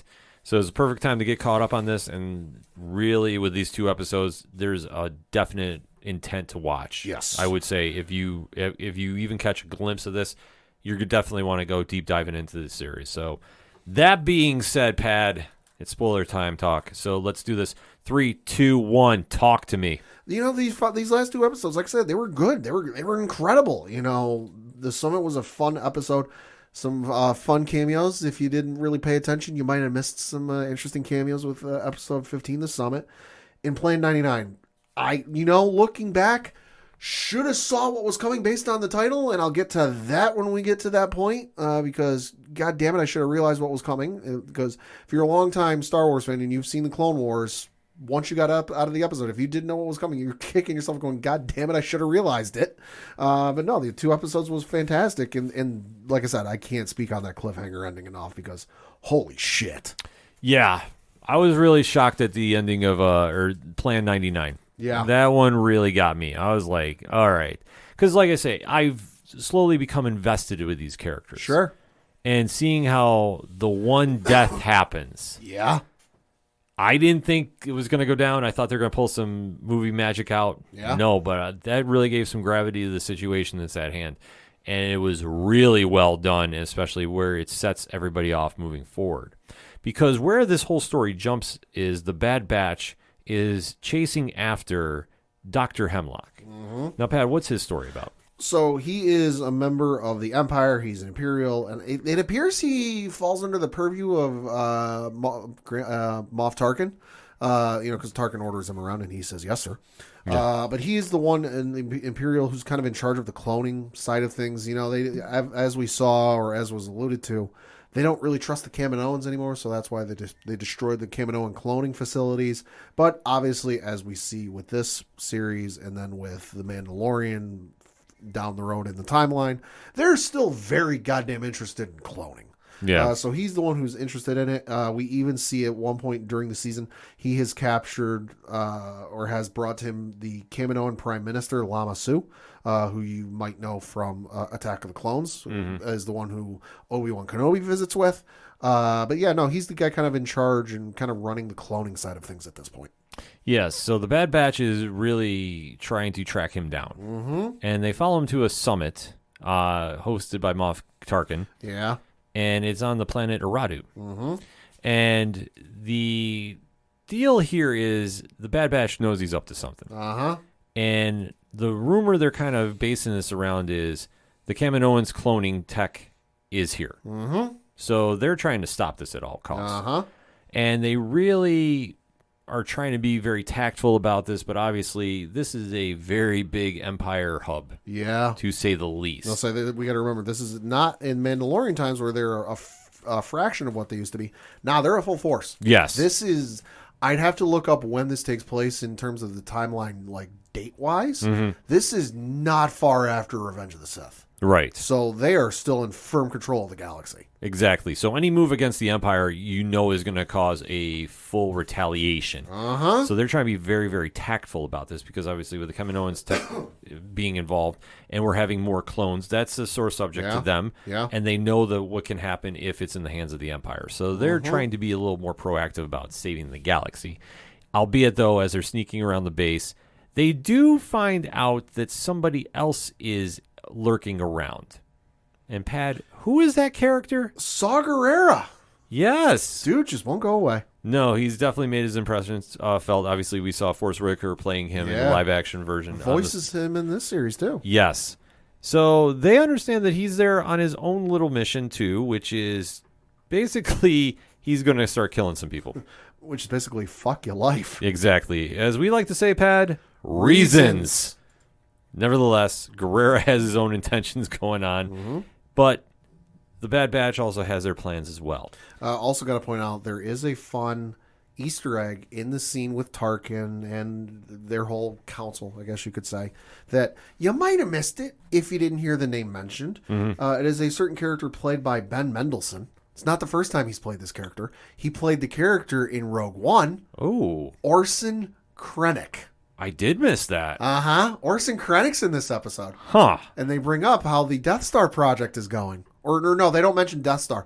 They mentioned something about... They mention Stardust. Yes. They mentioned how Operation Stardust is going, which was the code phrase for the Death Star. See, I didn't catch the name, but I did catch the project name. Yeah, because they don't say Orson Krennic. He just kind of quickly mentions, and now we're going to, because it's right as the scene is ending. He says, and now we're going to turn to Director Krennic about how Project Stardust is going. Yeah. So, yeah, there's a little fun little Rogue One tie-in.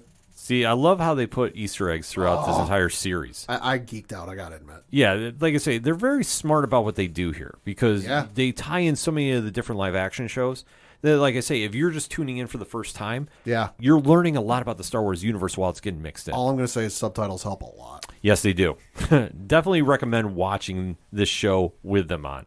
It definitely helps, especially if you're not as well educated as Pat is with the Star Wars universe. But as they're making their way through, obviously somebody hits the alarm. Because of course they do. Yeah, because obviously the Bad Batch, even though they're trying to be very stealth-like, they're sneaking around, it's just not happening. Yeah. And they do cause the concern of the Empire to get raised. Yeah. They start coming after them. Right. But Saw Gerrera does help them out because obviously he's on his own mission. Well, does he? Well, in his own mind he does because Yeah. he has explosives set around. And he's got an itch to use them. Mm-hmm. He's got a hole burning in his pocket. Yes. So while the Bad Batch is trying to escape on a rail car. Because at this point they realize the mission they came there for is a wash. Yeah. Like we ain't gonna make it out of here if we stick around. Right. They realize they've made a terrible mistake, so to speak. Abort mission. Abort mission. So they're jumping on the rail car, which, I mean, that's very high up in the sky, too, for Star They're Wars. above the clouds. Yeah, which, I mean, that was just kind of a scene in its own right, too. It's like... Or maybe it's fog. I don't know. You don't know, but on this planet, it could be anything. Yeah. But we do know that there's a long way to the bottom. Not even if they want to rock and roll. Yeah, there is. And while they're on this rail car, and in the opposing track, too, is the Empire shooting at them. Gerrera sets off those explosives. Yep. Which he thinks he's doing something noble. Oh, I'm helping. Not so much because it causes the rail car to get stranded. So they're now stuck thousands of feet in the air, and they're taking fire from the Empire. Oh, by the way, there's Imperial starships, not TIE fighters, because TIE fighters aren't around yet. Right. But there are Imperial starships flying at them and taking target practice at them. Yeah. Because, hey, it's a stationary target. It's absolutely insane seeing this go on. And this was just episode 15, the summit. Yes. Now going into episode 16, Plan 99, this is where everything really comes together and really hits. Damn it, should have seen this coming. Because as they're getting attacked, they're also having their rail car is starting to slip off the tracks. Because there's more than one car. There's like 2 or 3 cars. Yeah, it's a long attachment, so it's not just. I guess the easiest way to describe it is like a subway car. Yeah, thank you. That's where I was like trying to say it was almost like a train-esque subway car. Yeah, it's like a subway car. and their one half is now getting knocked off the rails. Like completely. Yeah, because as the bolts are starting to get short-circuited out from the cell's explosions, Yeah. you see that one of the Bad Batch, Wrecker. Yep, is trying to save it. He's literally holding the whole thing together by himself. He is the muscles of the group. Yes, but another member is jousted Yeah. from the car, Yeah. and that's Tech, who has to throw a like Batman utility, It's like a safety rope or something. yeah, safety harness up to the car. So he's literally hanging from the car by his belt. Mm-hmm. So it's kind of a weird scenario that Yeah. it's like literally tied to his belt, and he's just like free falling. It's almost like when you bungee jump. Yeah. That's the easiest way to describe Yeah. it, except he can't pull himself up. He's literally stranded in air. He's getting shot at, too, which is how crazy this is. Yeah. And all the while, you see Wrecker is like, I'm not leaving you. I'm not leaving you. We'll find a way to do this. Right. He tries shimmying up the rope at one point. He gets up a pretty good distance, I would say. Not close enough to like, oh, I can reach out and grab you, but he still gets a part way up. And then another blaster bolt comes in and shimmies the entire car, you know, the one hanging in midair and the one holding the rest of the crew. And it knocks him back down to square one, even further down, I would Yeah, say. he almost loses. Like the rope that is connected to the belt almost severs off. So he's literally just stranded, and he Yeah. knows there's no way to survive. Yeah. So Wrecker is sitting there screaming at him like, we're going to get you, we're going to get you. All the meanwhile, at this point, Omega has come and is now watching. Yes. So things are now going very, very badly for the Batch, and Tech says one of the most coldest lines Yeah. ever, Yeah. because Wrecker's like, we're going to save you, we're going to save you, and he goes, You know, we're not going to give up on you. yeah, and Tech just looks at him and goes, nah, it's not like we ever followed the rules anyway. When have we ever followed orders? Yeah. And he shoots the rope, Yeah. so he winds up free falling to his death. Mm-hmm. From, like I say, from the belt harness, he's just drifting away. Shout out Kevin Kiner, who is the composer for the music in this series. Yeah. The music at this point was phenomenal. Yeah. It's absolutely crazy to see this scenario play off. Like I say, you see just the belt snap. Yeah. He goes drifting away. Yeah, And- and this is a good point to mention for me that it was a good thing my girlfriend, when I was watching this episode, Liz Bailey, had gone to bed when I was watching this part of the episode, because at this point, when the car fell, I started sobbing. Mm-hmm. Not even afraid to admit it, because like I said, I've been invested in these characters since they got introduced in Clone Wars. That like he felt his death and the music kicked in, and then you had Omega's reaction where like, because the weight dropped and their car reattached and they started taking off again, Speeding, yeah. and you just hear Omega pleading with whoever it was in the car, go back, we have to go back. Yeah. So you're seeing, obviously, the Batch is now just devastated at a loss of one of their own. Yeah. So as they have to really disappear, because obviously this is a big defeat, well, they find out that there's a traitor amongst the ranks. Uh-huh. Pad, break this scene down. So after the car crashes, because as the car resumes its pace, the brakes are out. Yep. It crashes. They all fall. Omega gets knocked out. They then, as the Bad Batch escapes the Empire and retreats to Ord Mantell, you know, to basically recoup and recover and kind of like, all right, what the fudge are we going to do now? You know, they're betrayed by Sid, who is don't really know what the race is, but she's been the one who's kind of been the go-between for the jobs. It's been like, hey, I've got this job. You need to do X, Y, and Z. You know, here's what it pays. And they go, yeah, sure. So while they're having a heart-to-heart moment, you know, with Hunter and Wrecker and some of the other ones are talking with Omega, you know, it then comes upon and gets discovered that there's a hefty bounty on their head from the Empire, and it's such a price that Sid can't say no. Yeah. And she ends up turning them into the Empire, and the Empire shows up to capture the entire crew and Omega. It's a wild scene because Sid is the amphibian bar owner. Like, that's the way I was thinking. Yeah. Kind of in the same sense of Grief Karga from The Mandalorian. Yes. At one point, Grief Karga. Yes. So you see now the Bad Batch is betrayed. They're in trouble. And obviously... I looked it up. She's a Trandoshan. Okay. So she's like Bosk from Empire Strikes Back. Okay. So now they're in trouble.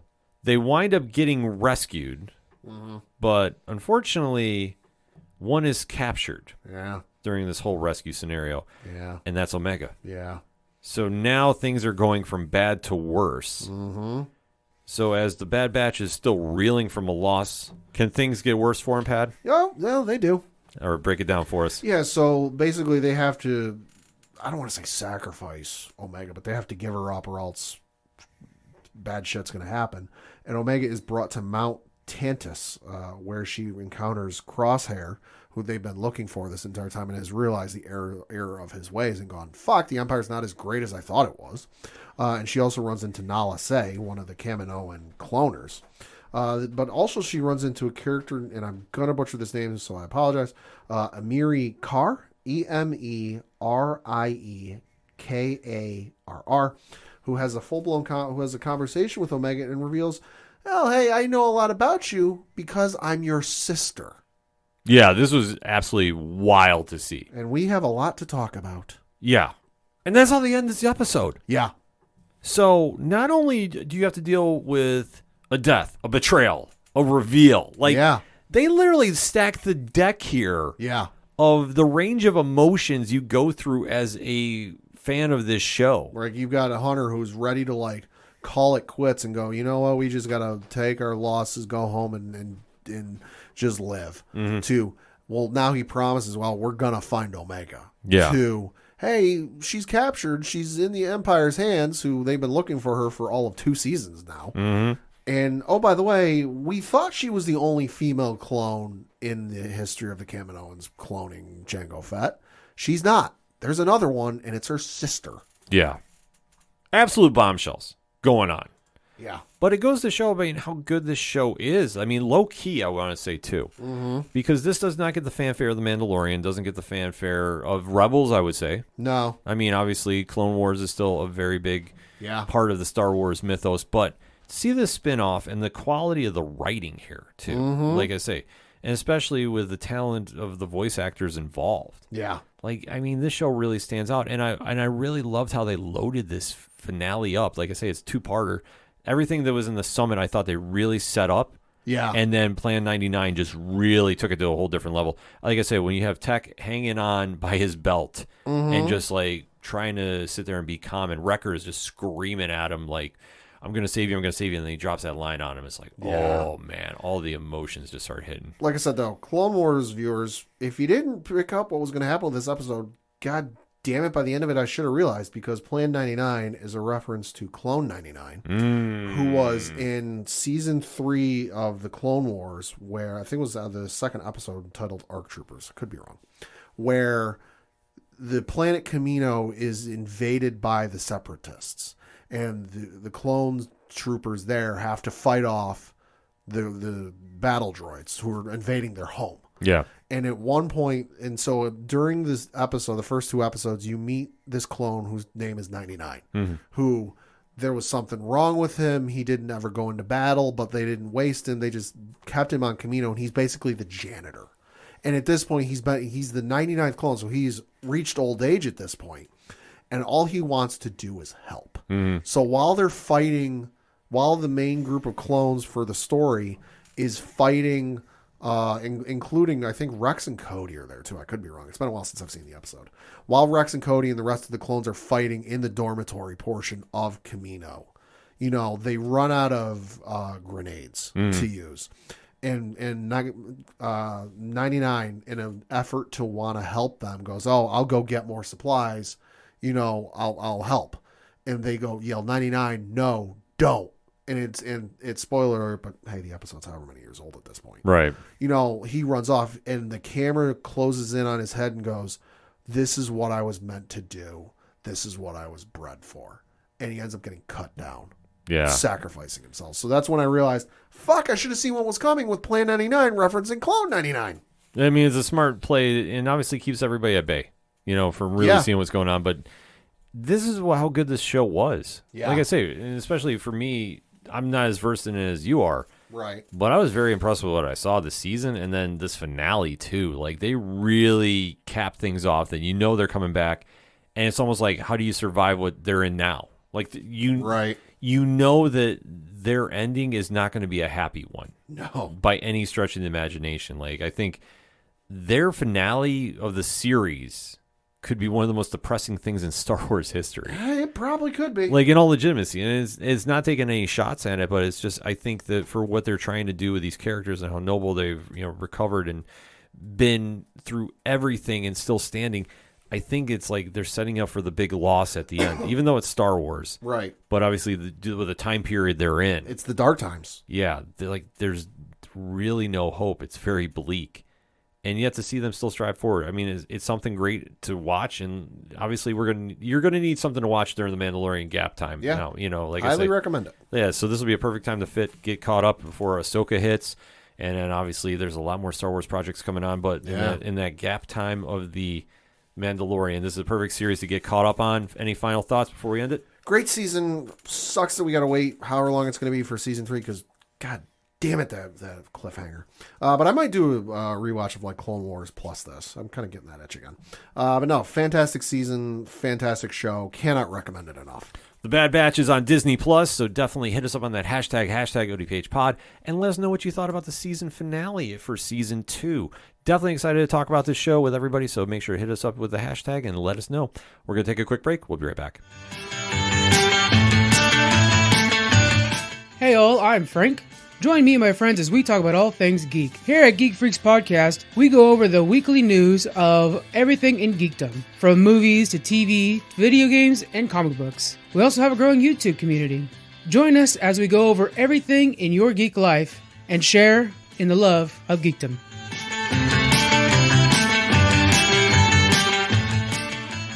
Coming back for the final segment on this edition of the ODPH podcast. Pad, what you got? Got a couple of things to talk about. The first of which is a happy birthday and happy 20th birthday to one of my favorite Disney movies of all time. And I would say fairly underrated, maybe. Hashtag ODPH pod. Tell me what you think. And that is the movie Holes, which came out on April 18th, 2003 in theaters, directed by Andrew Davis, written by Luis Sahar, who, based on the book of the same name, the book released in 1998 to critical acclaim. It won the Farrar, Straus and Giroux Award, that's the publisher. Just kidding. It won the U.S. National Book Award for Young People's Literature, and in 1999, it won the Newbery Medal for the year's Most Distinguished Contribution to American Literature for Children. So I first heard about the book way back when I was in elementary school, and I went to the library for something, I can't remember what, it's been God knows how many years. Mm-hmm. But the librarian showed an episode of, or a portion of Reading Rainbow, and was talking about this book. But at the time, like, the description they gave wasn't real involved. It was kind of simple, and I really didn't care for it. I'm like, whatever. And then the movie came out, and I was like, yeah, whatever. But then my mom rented it when it came time, and I ended up watching it, and I absolutely love the movie. If you haven't seen it, it's on Disney Plus. The movie had a budget of $20 million, according to BoxOfficeMojo.com.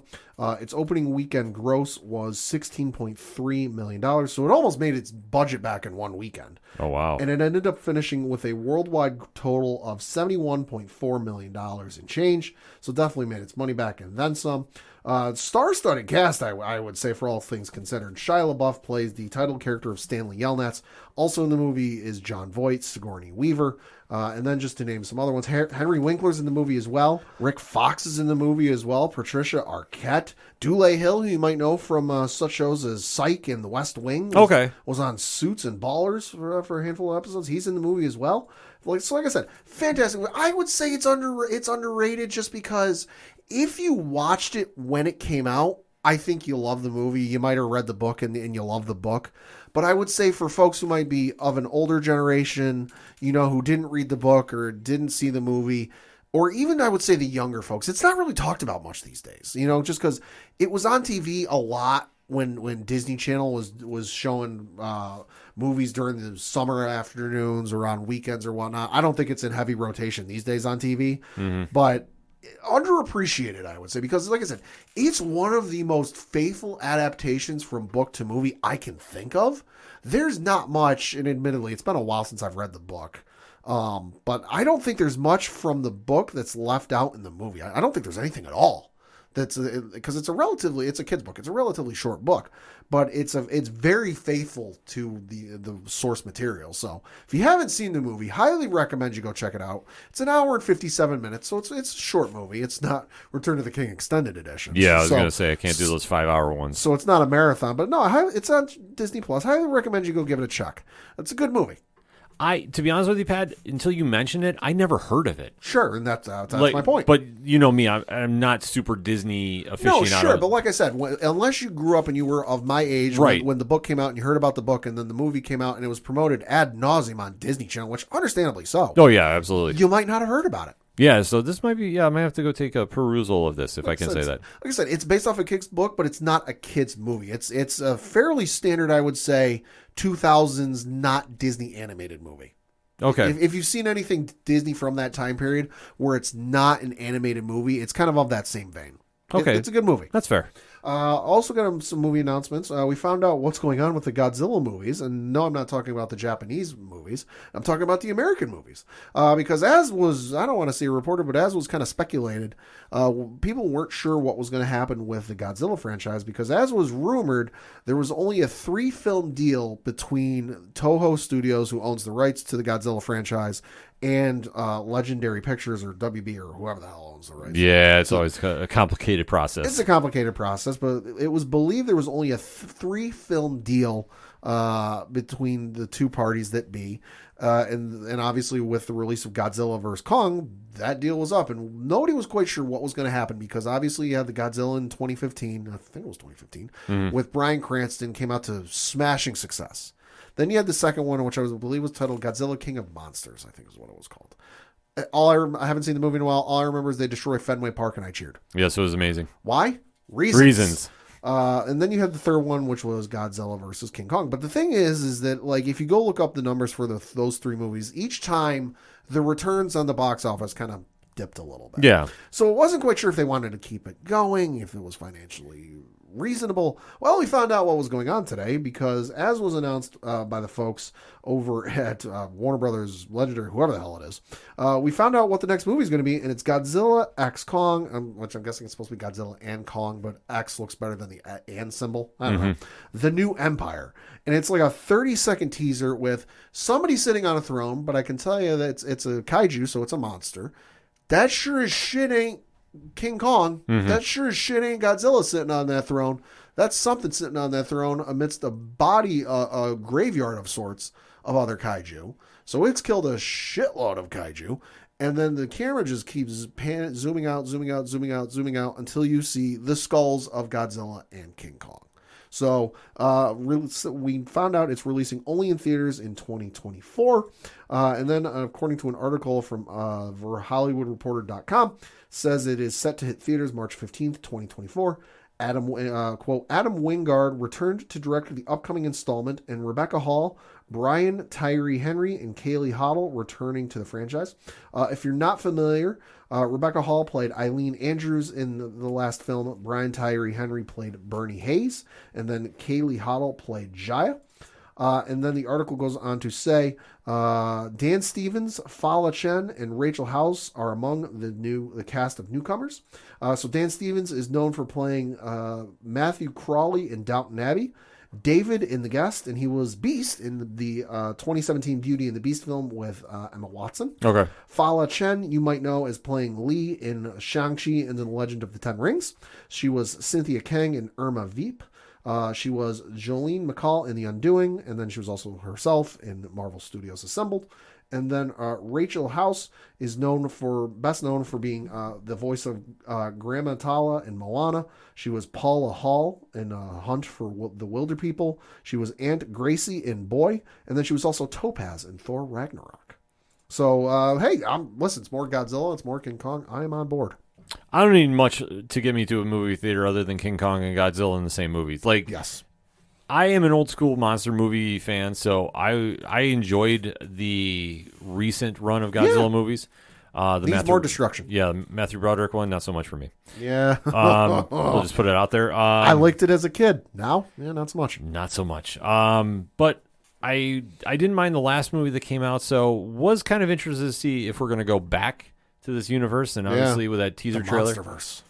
Yeah, I mean, I don't know where we're going with this, but I mean, I'm gonna go check it out because these are the definition of popcorn summer blockbuster films. They're the movies where it's a hot day, you want to get out of the sun, you want to go relax, you go to the theater, you sit down in some air conditioning, you get some popcorn, you get maybe an icy drink, and you relax. Yes. Speaking of popcorn movies where you turn your brain off and watch the action, we found out who is going to be the director of the 11th and allegedly final Fast and Furious film. Family. And reading from an article on Variety.com, quote, Louis Leterrier is staying in Dominic Toretto's family.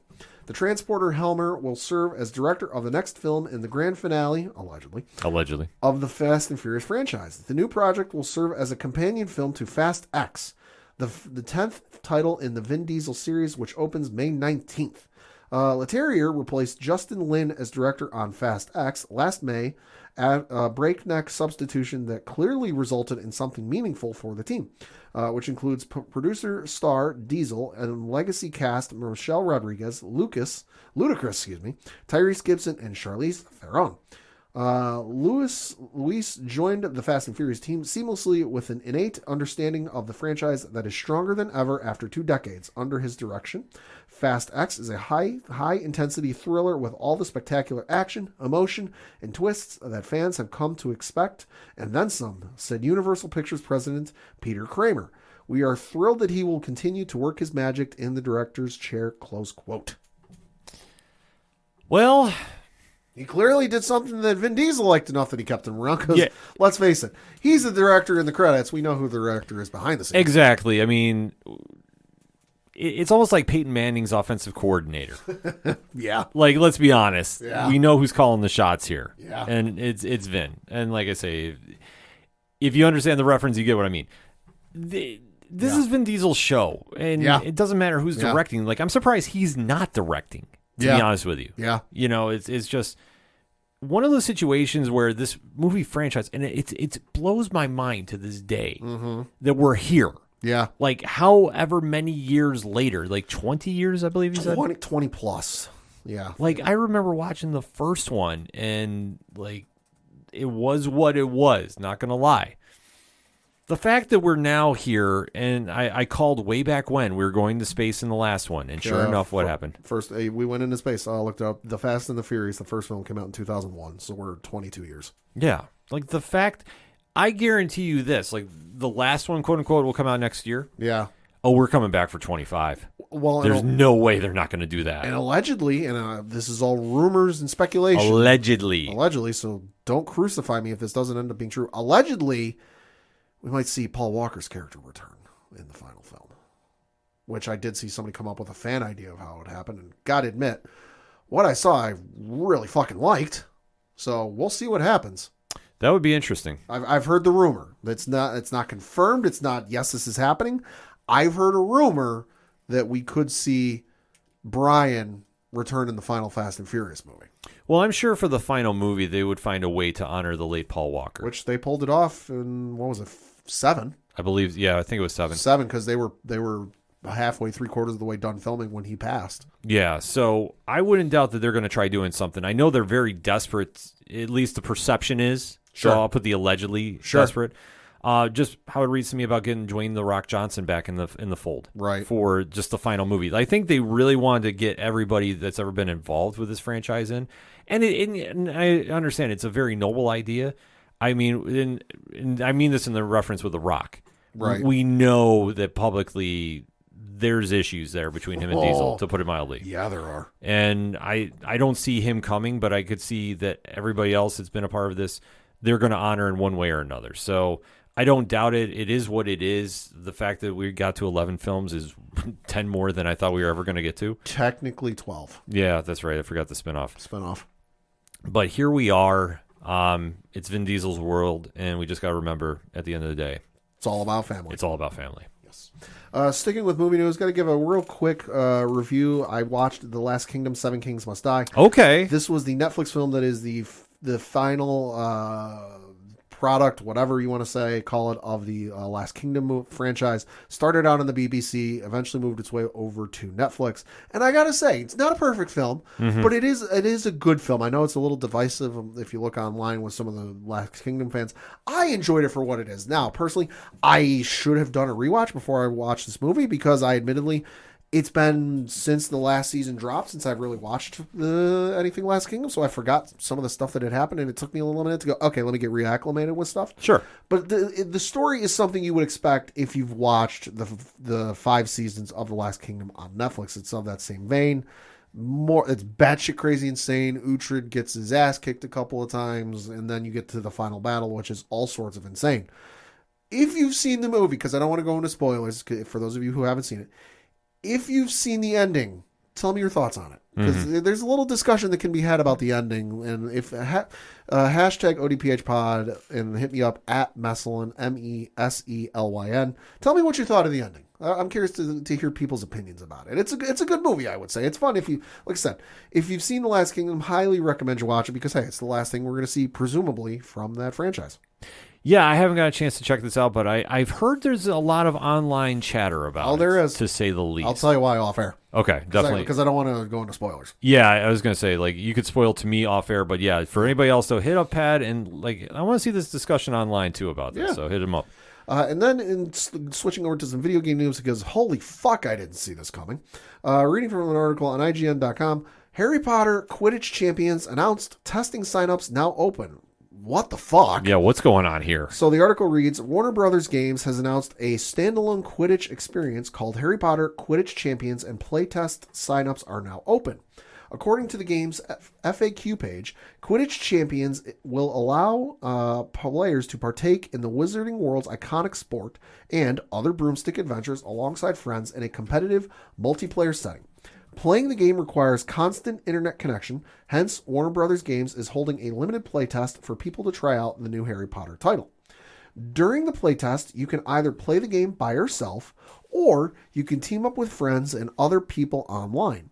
You'll also be able to create and customize your character for your liking. Quidditch Champions has been in development for several years at Unbroken Studios, which is also lending a hand in developing Suicide Squad: Kill the Justice League. Warner Brothers Games released the following statement about Quidditch Champions' connection to the Harry Potter franchise alongside Portkey Games, which is publishing the game. While Portkey Games are not direct adaptations of the books and films, the games are firmly rooted in the magical universe of the Wizarding World. While remaining true to J.K. Rowling's original vision, Portkey Games developers chart new territory by creating fresh ways for fans to immerse themselves in the Wizarding worlds. The announcement of Quidditch Champions comes on the heels of the release of Hogwarts Legacy for PS5, Xbox Series S/X, and PC, which sold over 12 million copies 2 weeks after its launch in February, despite controversy surrounding the Harry Potter author. The game will release on PlayStation 4 and Xbox One on May 5th, while the Nintendo Switch version comes out July 25th. You can sign up for the playtest on the official Quidditch Champions website if you wish to get a first look. To learn more about the game and join the game's Discord server, the playtests will begin on April 21st. So the reason I say I didn't see this shit coming was because I figured if they were going to do anything Quidditch, they would have added it into Hogwarts Legacy. Sure. Because you can fly around in Hogwarts Legacy on brooms or other things if you haven't modded on PC. There's some great mods out there. That's all I'm going to say. Shrek. That's all I'm going to say. Wow. Oh, yeah. You can find the videos. But you can't play Quidditch in the game. I figured they would have added it in as DLC or something. But Quidditch, for being as popular as it is in the franchise and in the real world where people play the sport on college campuses and all over the world, you know, they've never really done much with it. You know, in the video game adaptations of Sorcerer's Stone, the first book, the remake, not the PlayStation 1 game, and then Chamber of Secrets, and then it was briefly in the Half-Blood Prince video game. It was in those games. Mm-hmm. They did a standalone game which released on, what date did this one release on? North America, came out on the 28th of October, 2003, and it came out for Microsoft Windows, so PC, PlayStation 2, the original Xbox, GameCube, and then the Game Boy Advance. It was a game called Harry Potter Quidditch World Cup. So essentially the way the game worked was you started off at Hogwarts as somebody who was, you could pick whichever house, Gryffindor, Slytherin, Hufflepuff, or Ravenclaw you wanted to play for. You'd go through the basics of how to play, and then you would play in the Hogwarts Quidditch tournament, where you'd have to beat all the other 3 houses, try and win. You know, you'd play as a chaser, you'd try to score points, and then you fill up the bar, and once the bar filled up, you know, you'd go into the portion of trying to catch the golden snitch, which once that's caught, the game's over. You'd go into that, and then once you beat that, you'd unlock the World Cup portion, which basically was, I forget how many world countries. It was probably like 10 or 15 countries you could go and play as and compete for the World Cup. So like England was in there, the United States, Brazil, France, Germany, you know, a bunch of other. I remember the U.S., and each one of them had a unique stadium. So like England's was in a castle in London or something like that. I remember the United States one very vividly because that one was set in Salem, Massachusetts, which was a really cool, interesting, really cool aesthetic. Fun game. Never been re-released, never been remastered, never done anything with. So the fact that they're announcing a Quidditch game basically 20 years after the last one focused around Quidditch came out is kind of wild. But I'm excited for it, and you better bet your ass I'm going to sign up for play tests on this one. I was shocked to see this come. Yeah. I honestly was. I was not expecting this on my radar any which way, shape, or form. No, neither was I. So I know when I immediately got the email about it, I'm like, I'm sending this right to Pad. And yeah, you got to let me know how this goes. Because this is intriguing. Thank you. That's the word I'm looking for. It sucks that you need a constant internet connection because I know for folks in rural areas, that's not entirely possible. You know, so I would prefer to see something that like, okay, you know, kind of like a Call of Duty where older Call of Duty, I don't know if this is still the case, but like you could play Call of Duty offline. You know, there was the story and then there was some offline stuff you could do. You didn't really need to be online all the time. But like the fact this needs a constant internet connection kind of sucks for some folks. So unfortunately might hamper them a little bit, but this is still incredible to see. Yeah, absolutely. So definitely something to keep an eye out for moving forward. And then one last thing, a little bit of fun because this came across my wire as we were recording and I'm like, ooh, I got to talk about this one. So this reading from an article on Variety.com talking about Ocean's 11, the 2001 film. Okay. So the article reads, quote, Steven Soderbergh's beloved 2001, keep butchering that, heist comedy Ocean's 11 remains one of the director's most star-studded affairs, thanks to an ensemble cast including George Clooney, Brad Pitt, Matt Damon, Julia Roberts, Don Cheadle, and more. It turns out the group wanted even more star power, as Clooney recently confirmed reports that both Mark Wahlberg and Johnny Depp were approached to star in the movie. Really? Via Entertainment Weekly.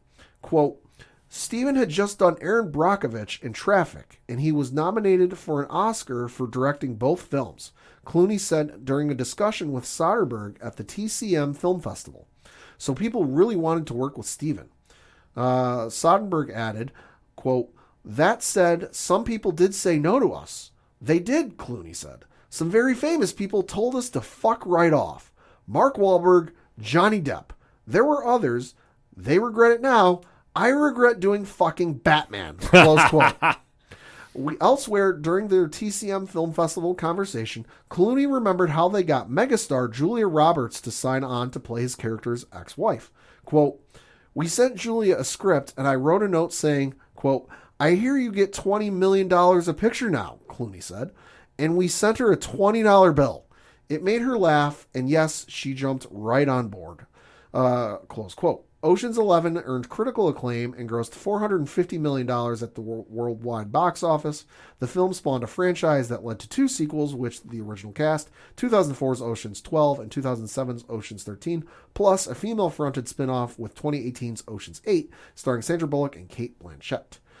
Close quote. So a little bit of fun. I gotta admit, Ocean's 11 is still a lot of fun. I rewatched it last year because somehow my girlfriend had not seen that movie. Still holds up to this day. Still, I know some people like the original and hate. That's fine. You know, do you? But this movie is incredible from start to finish and is one of the better movies. So highly recommend you check it out if you haven't. But the fact that they approached Mark Wahlberg and Johnny Depp and they both said to fuck right off is kind of incredible. You know, I could see Johnny Depp doing that because, in my opinion, like he does a lot of different projects. Yes. So I could see him saying like this feels too mainstream with how many people are involved, and I could see him saying no to this. Yeah. Wahlberg's a bit surprising to me. Yeah. Like I could see. At that time, though, I could see him saying no because he's doing his own thing at his own stage. So, yeah, but that's a little more shocking for him. Depp didn't surprise me that much. Okay. Just because, like I said, he's an interesting He's guy. always been marching to the beat of his own drum. Yeah, so, like, I'm not super shocked by that. Yeah. Speaking of super, this week marks the annual Superman Day all across the world, celebrating 85 years of the Man of Steel. Yeah, since he first appeared in Action Comics issue number 1. Yeah. Now, this is crazy for me to think that he's been around for this long. Oh, I know. And I did an article for Nerd Initiative, which if you go to nerdinitiative.com, you can find it on there. Kind of talking about what Superman means to me and what I think of the day. But since Pad is a extremely big Superman fan, Hell yeah. Pad, break it down. Like, why is Superman so important? Why is that day so important? So the day is important to me because, simply put, Superman is my favorite superhero of all time. Mm-hmm. You know, I grew up in a time where, for those who don't know, I was born in 1989. You know, so the Superman movies were long since over. You know, and I was too young for the Batman films. Right. You know, because one came out before I was born, and then the rest of them I was too young for. So like I said before, my first exposure to kind of like the superhero genre was Batman the Animated Series, and I loved that, and I watched it as much as I could. I had toys and I had action figures and I had everything else. But then once that ended and transitioned over to Superman the Animated Series, you know, this was a character that like I'd heard of, but I didn't know too much about because I remember on, I think it was like Saturday mornings or something. Or maybe it was I had a VHS. I had a VHS of like a collection of just kind of random cartoons. Like Popeye was on there. Okay. The Three Stooges cartoons were on there, but then also it had the Max Fleischer animated series on there. The real short stuff, and that was kind of like my first exposure. And admittedly, for as cool as that intro was, like faster than a speeding bullet, more powerful than a locomotive, able to leap a tall building in a single bound. Like, it was cheesy, but there was something about it that, like, connected with me and I was entranced about. So when they went and did Superman the Animated Series, I was real into that, you know, and I love that. And I remember going on vacation in around the time Superman the Animated Series was on. So this was like the late 90s, maybe like 97, 98, somewhere in there. I remember going to a bookstore on vacation in Delaware. And, you know, my parents were like, okay, you can go out and you can pick a book of any sort, whatever you want, and we'll buy it for you.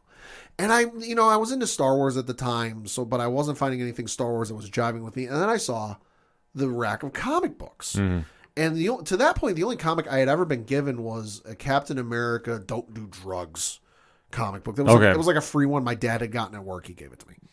I saw this Superman comic, and this was post Death of Superman. And this was when it was Superman Red and Superman Blue. Oh, jeez. And I went, and as a kid, I was like, what is this? Yeah. I was like, I want this. And I got like 2 or 3 issues, read them till they fell apart. Gonna admit. You know, as a kid, I just kept rereading them. And then you had, you know, I started getting into some, you know, not cartoon shows, and I started watching some stuff. And then Smallville came around. And dominated my life for literally 10 years, where I did not miss a single episode when it aired. Right. That like, now I missed some of them when they aired live, but I did not miss a single episode because this is before DVR. This is before TiVo. You know, this is before streaming. This was before Hulu Live. So, you know, there were some nights that whenever it aired, because it changed nights a couple of times, but I was busy, my parents would set our VCR to tape the episode, and I would watch it like that night or the next day. You know, so Smallville dominated my life for 10 years, and you had the Justice League cartoon and Justice League Unlimited. So that it's just, he was a part of my life for so long that there was just something about him. You know, the truth, justice, and a better tomorrow now. You know, truth, justice, and American way back then. That it was just something that, like, it was something to like strive to and like look up to, because hey, this is a guy who wasn't from here but is trying to better things and trying to make a better tomorrow. You know, and it's just been something that, like, it's always stuck with me that, like, for as much as I love Batman the animated series and I love the Batman games, Sure. I love Superman more. No, there's nothing wrong with that at all, Pat. And I kind of touched upon that in the article I wrote. For me, and I'll just kind of keep it brief, Superman has always been timeless. Yeah. And I think that no matter what phase you go through as a comic fan, and even now as a pop culture fan, him being the ultimate Boy Scout still connects with people. Yeah. No matter what. Yeah. He's the ultimate good guy. He's the ultimate end-all, be-all superhero. He's the definition you think of. Yeah. No matter even like when I know Spider-Man might be more popular these days and Batman still rings true, and obviously you can go through the different Avengers now that have really encompassed pop culture. But Superman has always represented hope. Yeah. And he inspires everybody because it's not the powers he has that does this, it's the actions he does with them. Yeah. And I think no matter what time period you see him in, that theme still remains strong and true, no matter when. Even in, like I refer to this in the article as post-Watchmen. Sure. Because you know my opinion is when Watchmen came out, it's before Watchmen and after Watchmen. Sure. Because Watchmen, which is such a fantastic read, redefines your concept of superheroes. Mm-hmm. And it really challenges the Superman mythos. But when Superman is done right, it never wavers. Right. And you're seeing that more recently now, too. We have James Gunn, who has been very adamant about how he's making Superman the focal point of the new DC Films franchise. In fact, he even released a picture yesterday as we record of Superman Legacy, the script he's working on. It looks like a draft is done, and he said himself the film has entered pre-production. Right. You're seeing that in the movie aspect of things. The TV show, which we talk about nearly every week, except it's on hiatus this week. By coming back next week is Superman and Lois with Tyler Hoechlin capturing the late Christopher Reeve's energy and really modernizing what you feel about Superman. Like, it reminds you when you see him and what he's doing with that character.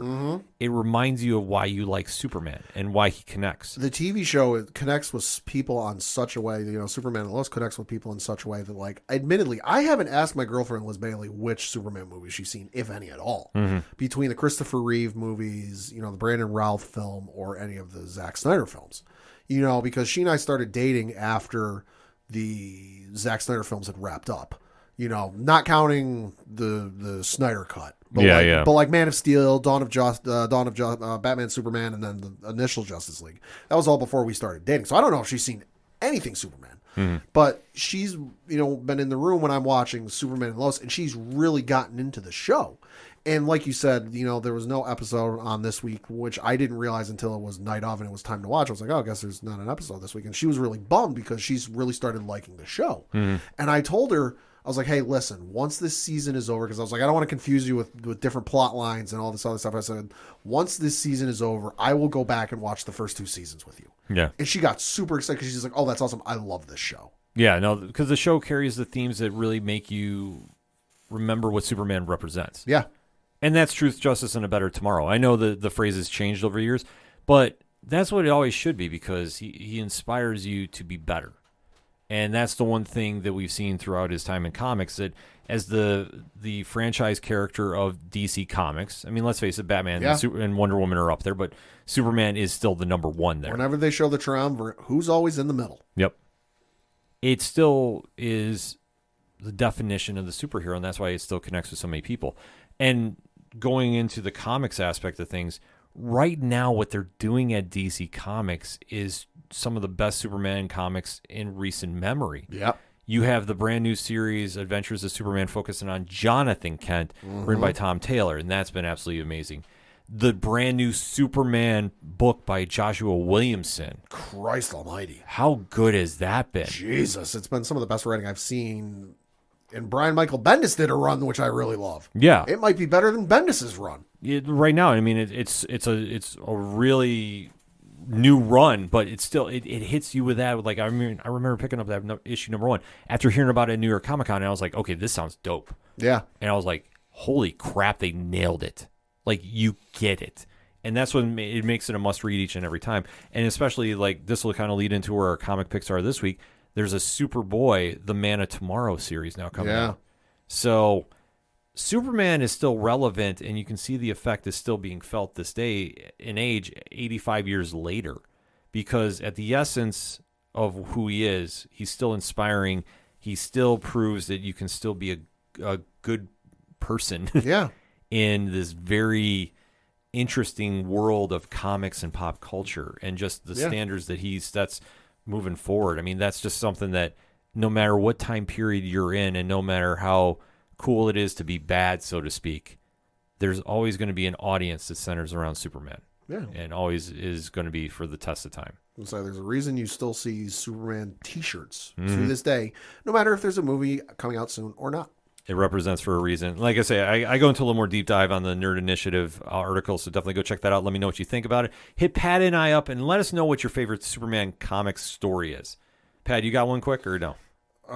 Favorite Superman story? Oh gosh. I know I threw you on the spot. No, you did. Probably Death of Superman.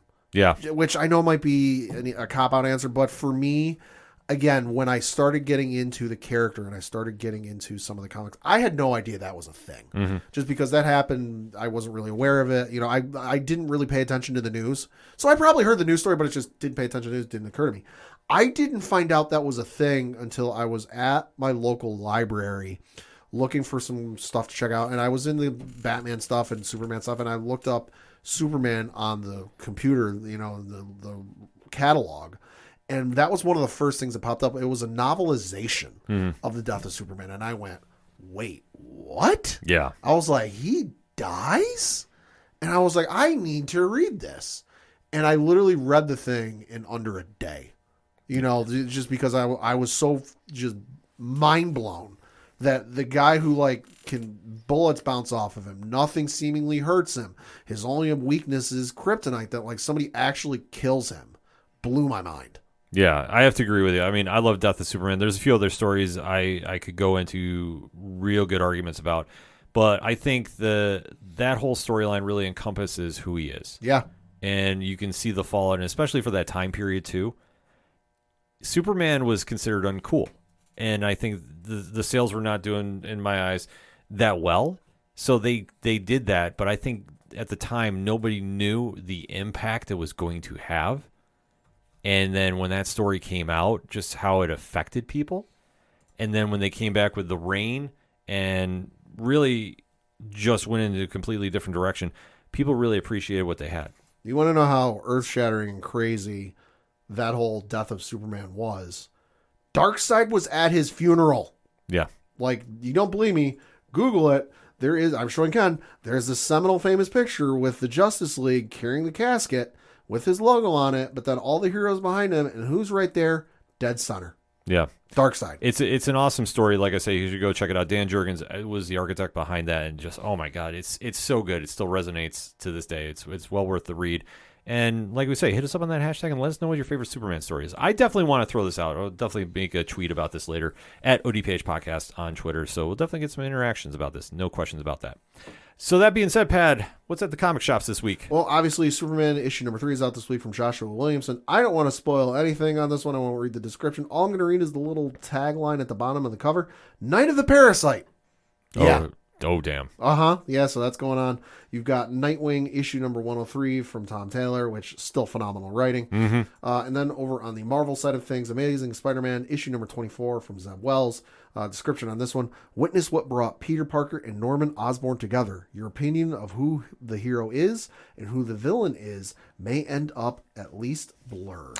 Yeah, this is the storyline that they are really hyping. Some drastic changes are coming to the Spider-Man mythos. So, Pat, we're going to need to talk about that. Yeah. Maybe in like a bonus episode Yeah. next month. So just putting that out there. And then lastly, certainly not leastly, Star Wars Yoda, issue number 6. This one from Jody Hauser. Description of this one is Dark Visions. A fearful vision has infected the students at the Jedi Temple, leading to a violent confrontation that could spell doom for the world would-be Jedi. Will Yoda sense the danger in time? Or will he lose one of his students forever? This has been a fun read. It's nothing super serious. It does take place before the prequel film, so there is one issue where you do get a Dooku appearance as a Jedi, which is not something you see often in Star Wars. But it's a fun read. If you want to read something in Star Wars that's not so serious, not so tied into everything going on, it's kind of off doing its own thing. I highly recommend this one. No, excellent picks. On my end, for Marvel, you pointed out this cover, and definitely this got my attention because obviously with Guardians of the Galaxy Volume 3 coming out, Adam Warlock is a big part of that movie. Yes. And coming out from Marvel is Warlock Rebirth by Ron Mars and Ron Lim. So very, very well-established creative team that knows Adam Warlock very, very well. So if you want to get some background on that character, definitely go check that series out. Also, from a publisher that came across my radar, and that's Ablaze. They have a brand new book out called The Mighty Barbarians. Michael Morrissey, who we know from Barbaric from Vault, has a brand new book out. This caught, like I said, my attention because obviously Morrissey, his writing of Barbaric is fantastic. So I can only imagine there's going to be some wild, crazy insanity coming out of this book. So that's something to definitely keep an eye out for at the comic shops this week for him and some indie publishers. And then going into parlay points, this was one of the most stacked weeks in recent memory. Yeah. Kicking off my list, I don't want to say like comic event because it's crossed over to so many different levels. It's No One by Kyle Higgins, Brian Bulasalato, and Geraldo Borges. Like the mystery going on in the Massive Verse is taken to a whole different level. This book is absolutely crushing it right now. And the companion podcast, the second episode is coming out today as well. If you're not following what's going on in No One, like this has been a true murder mystery crime story of like epic proportions. I can't go into it. It's like, it's only 2 issues. I don't want to spoil anything, but this is something that definitely will stand out to you. And this has got all the buzz behind it from Image Comics and Black Market Narrative. I can't praise it enough. Like, I think it's just phenomenal from top to bottom. And, like, where they go in this story, like, there's a big curveball ending. I don't want to ruin anything, but it lives up to the hype. So make sure you're running out to your comic shops to go get that one as well. From Valiant Entertainment, Exo Manowar Unconquered #2. Following the story of Eric from Dacia and obviously his greatest threat to date. Real crazy story going on from Becky Clunland, Michael Conrad, and Liam Sharp. So, like, this has been a real fun series to watch. A lot of crazy directions going on with this, Pat. I'll show you some of the artwork here. So, this is definitely going in some really interesting directions. So, if you're an old school Exo Man of War fan like yours truly, this is going to be one that you definitely want to keep on your radar. My pick of the week, though, like I said, this is a tough week too because there's a lot of fantastic books out. Rogue Sun #12, Ryan Parrott, Abel, Black Market Narrative, Image Comics. They're ending the second arc of the story, and they're taking a break because next month is Supermassive 2. They drop so many bombshells in this book. It's not even funny. There's big moments all around. There's a huge shift in the stat quo. This has everything for you if you've been following the series, and I hope you are because it's one of the best books out there each and every time. It lives up to the hype. It is just absolutely a roller coaster ride, and if you think you know what's going on, you have no idea. The Hellbent story is tied up for now, and man, do they ever put an exclamation point on this book. So Rogue Sun 12 is definitely one you need to have on your radar. Coming from Boom Studios, this series has gotten so many fans I know that are not into horror comics raving about it. Justin Jordan, Bram Ravel, Harrower #3. And this story is complete vintage horror comics brought to a whole different level. It's turned up to 10. The story is crazy. It is absolutely wild. And if you think you know what's going on, you have no idea. I know I might have just said that about Rogue Sun, but trust me when I say this. This is not your average horror comic by any stretch of the imagination. And where they're going here, Holy smokes, man. This is something. I know, Pat, you don't read horror comics. Hell no. I'm not even going to try showing you. Nope. But I'm going to say this. I know so many people that are DMing me about this, and they're like, you got to talk about this book.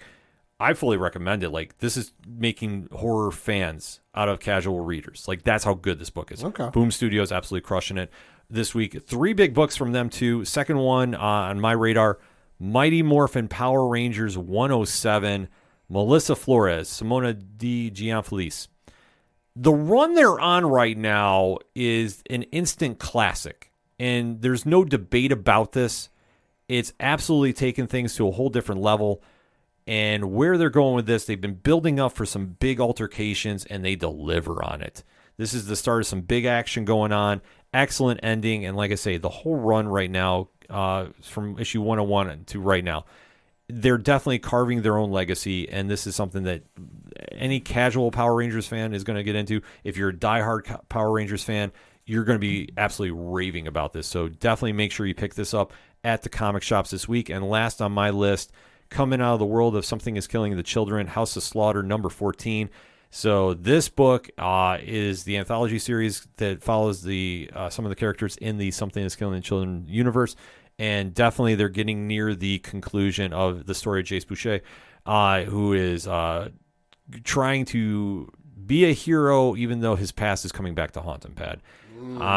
Listen, this has been a fantastic story. Tate Brownbell, Anthony Fuso, the whole team over there is absolutely putting in a lot of work, and this is definitely one not to miss at the comic shops this week because, like I say, House of Slaughter is an easy series to get into by Boom Studios, and it's anthology style, so it's pretty much just 5 parts and on to the next one.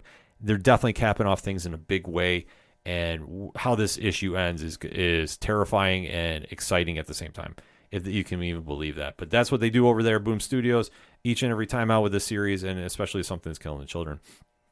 Fantastic books to pick up this week. And as we always say, make sure to go out and support your local comic shops wherever you're at. It does mean a lot when you go out and pick up these books, so we definitely like to give you a lot of recommendations. And we also like to share a lot of reviews coming from our fellow fans and fellow podcasts and content creators, because we're all putting in a lot of work to make sure you know about what books to go pick up. Before I wrap up, though, Pat, you obviously know Alan Dunford, friend of the show. I do. He's like family of the show.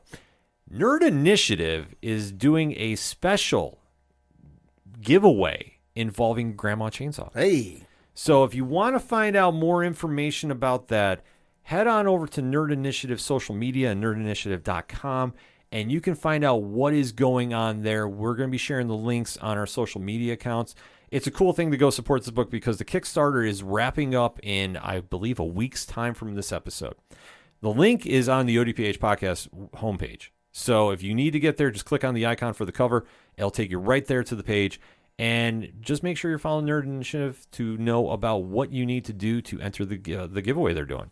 So it's some very cool things that Nerd Initiative is doing for this. I gotta say, because I don't want to confuse things with the Kickstarter legality. Right. This is a Nerd Initiative thing, supporting Alan, because Alan's just a fantastic person. So definitely make sure to go check that out. And you can find all of that and so much more at odphpodcast.com. That's it for this week. So for the one only Padawan J. Cocaine Bear is now streaming on Peacock. Watch it. You'll thank me later. Facts. Absolute facts. I'm your host, Ken. Thank you as always for listening to the ODPH podcast, better known as the Ocho Duro Parlay Hour. See you next time.